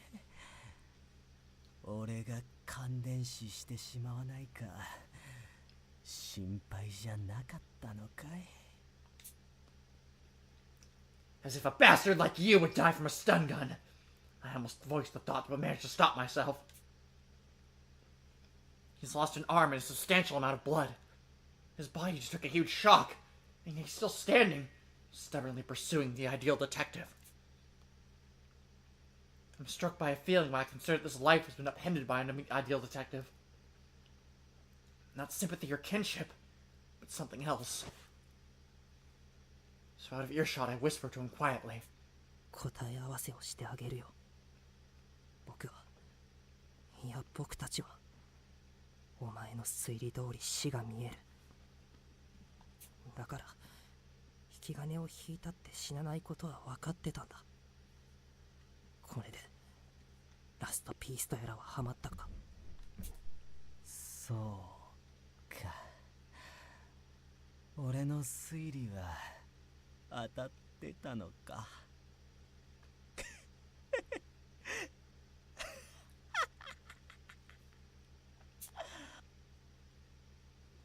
He laughs for a few moments, and lets out a sigh of contentment. He looks deeply satisfied, his crazed expression replaced with utter calm. 感謝するよ、無能君。なくしたはずのピースを最高の形で見つけた気分だ。今夜は本当に久しぶりにゆっくりと。 The man lurches forward, toppling to the ground. His talking stopped abruptly, but I can hear him breathing, so he should still be alive. It's over at last. With a heavy exhale, I finally relax my tensed up muscles. そのままずっと眠っててくれ。 I clench my trembling fist and suck air into my empty lungs, feeling as though I've been brought back from the dead. Compared to Renegade, I'm definitely worse for wear. He had me at every turn. I only won thanks to his carelessness, but otherwise, he definitely would have killed me. Still, I can't help but feel proud of myself. I survived my first ever life or death fight. 素晴らしい活躍でしたわよ、無能さん。家族さん。 Posh's eyes brim with tears as she scrambles across the room to me. 離れてください。汚いですよ。僕今血だらけですから。名誉の負傷でしょ。汚れることなど全然気になりませんわ。さあ、早く傷の手当てをしましょう。もう血が止まりかけていますし、見た目よりは軽傷なのでしょうけどね。あ、そうだ。その前に早く首輪の解除方法を聞き出さないと。解除方法なんて必要ないよ。Still lying on the floor, Renegade rolls over on his back before continuing. 起爆方法は分かったんだけど、肝心な装着方法が分からなくてね。家族ちゃんの腕にそれっぽく巻くので精一杯だったのさ。だから外そうと思えば簡単に外せるよ。まあ俺 The bluff of the century! そんな余裕はなかったと思うけどね。なんですってタトゥーのような見た目なのに腕に巻くだけだなんて変だとは思っていましたわ。じゃあ最初から僕を本気にさせるためのハッタリだったのか。いい演技だったろ。昔から演じるのは得意だったんだ。 It was just a prank, bro. Yeah, exactly. Despite her battle in full blast from the stun gun, Renegade hops to his feet, looking totally unconcerned. I take a defensive stance out of reflex, but Renegade raises an empty left palm, as if to signify his surrender. 安心してくれ。なんとか体は動くけど抵抗する力は残っちゃいないよ。 He lost an arm, got the shit beat out of him, and got tased, and he's still up and kicking. それに無能くん、君は期待以上の成長を見せてくれた。君がいかに多くの命を背負う存在かをやっと思い出してくれた。今俺はとても満たされた心地でいる。しばらくは何もせずゆっくりとこの心地に浸りたい気分だよ。あなた本当に救いようがないド変態ですわね。 Liar's Bar with Renegade? Oh lord. まさか一連の行動は無能さを目覚めさせることだけが目的だったんですの？ Yeah, no, I still think Justin might have a chance. その通りさ。君の過去は知っていたからね。理想探偵の命を背負うことができればきっと大いに成長すると思っていたんだよ。 Well, that figures, because Renegade's actually the same age as us. どうしてそこまで命を背負うことにこだわるんだ。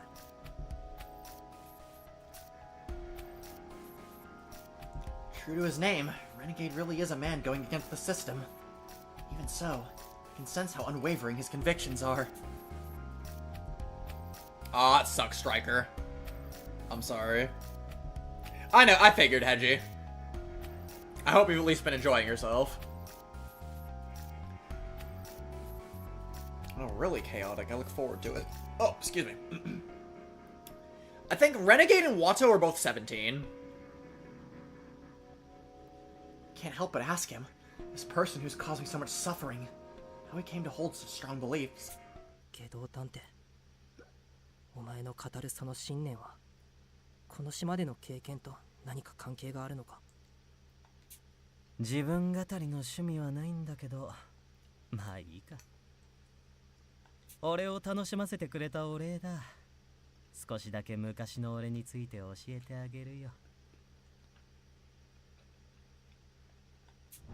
俺は何より伝統を重んじる家系の生まれでね。生まれついての個人主義者である俺は異端に思われたらしい。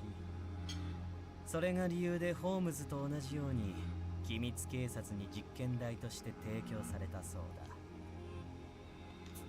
だ。この島での実験では例の迷宮に何度潜ったかな。昔のことだから記憶が曖昧だけど、目の前でたくさんの命が失われていったことはよく覚えてる。初めは取り合いになっていた牢屋のベッドが余り始めた頃、俺はどんな試練からも生き残る異常な5人のうちの1人だと称賛されていた。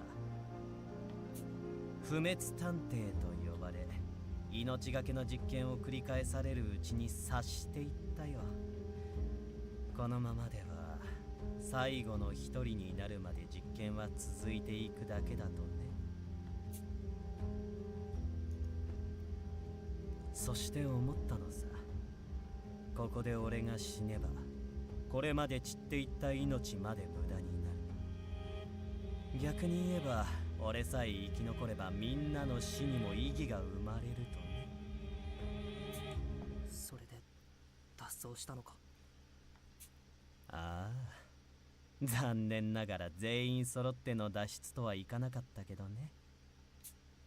なんてむごい話ですの。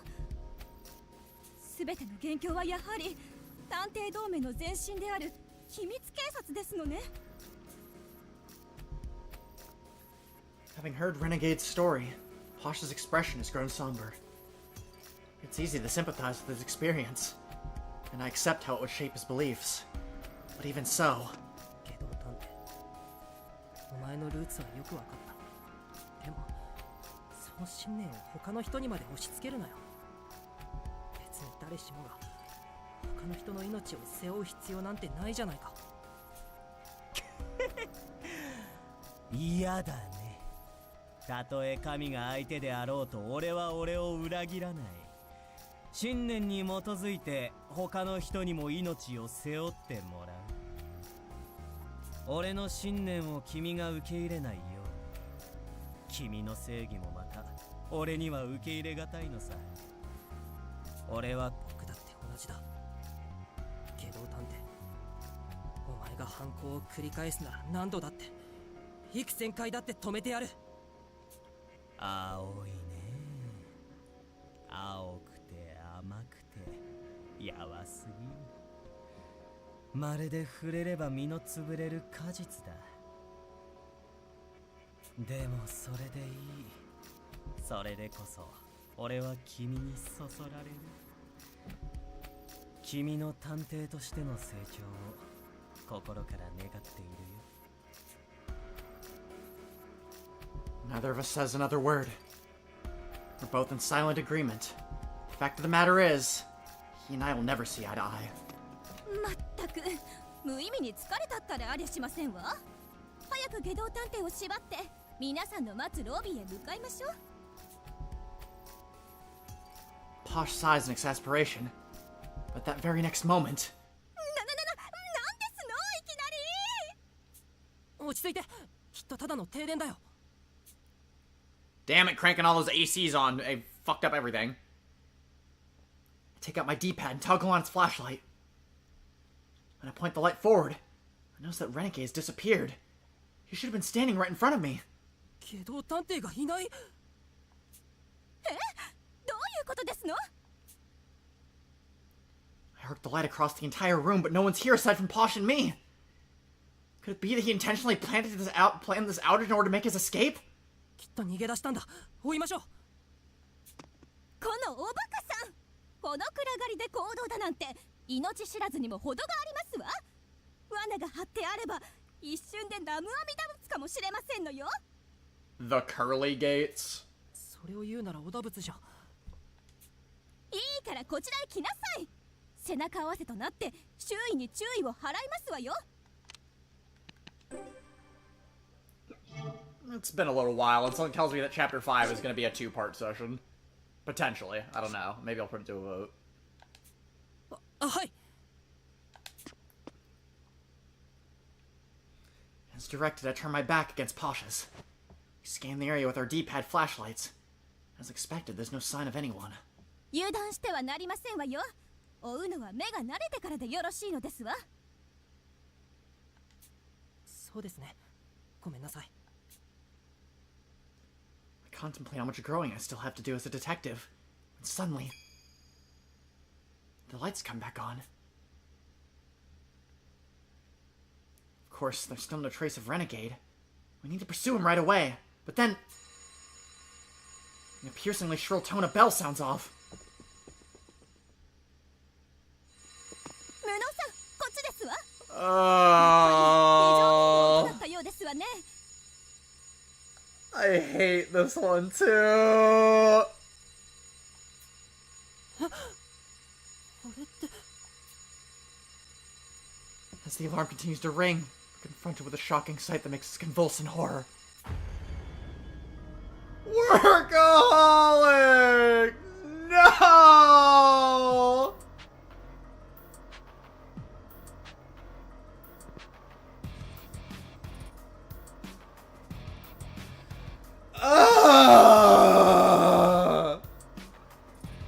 Why is it always my favorites? He had a family! He had a family! Now his wife and kids are fucked!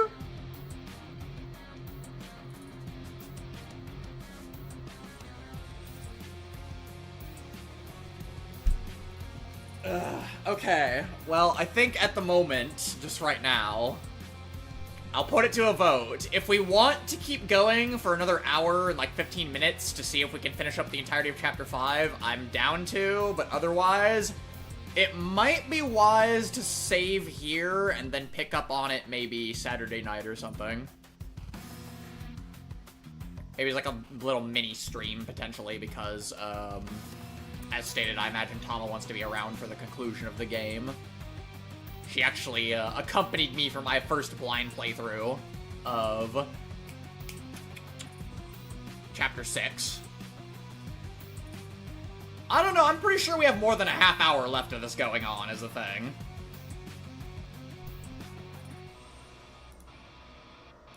But I will leave it up to you, the viewers.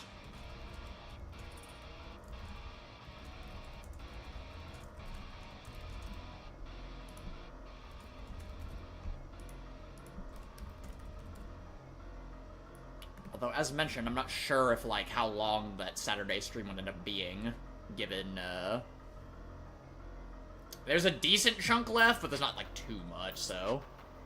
But while you guys decide that, I will return shortly, because I need to go get another drink. Yeah, we will decide when the votes come in after I get back. That sentence made no sense. We'll decide what to do after the votes come in when I get back.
Alright. What is the consensus? 100% for stopping here. Got it. Okay. It might segment things out a little weird, but that's fine by me. So I will hope that we have enough, decently enough of this to play for Saturday night then, probably. Or something along those lines. I'll figure it out in the next 2 days or so. Well, in that case, we are indeed tragically met with one more murder. Our favorite family man, workaholic, sadly deceased, which hurts my soul a lot. As for who killed him, never all that, we'll find that out next time. And, yeah. The chapter's still got quite a bit of nutty shit going on. So there's still more to look forward to, even before the finale. But for now, I bid you all good night. Thank you for accompanying me today. We had a rather shallow crowd today, but that's fine. And I will catch all of you for either more of this or whatever else this weekend.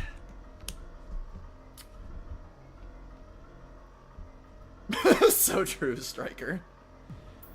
Alright. Later, guys. Good night. Or whatever other time of day it may be where you are.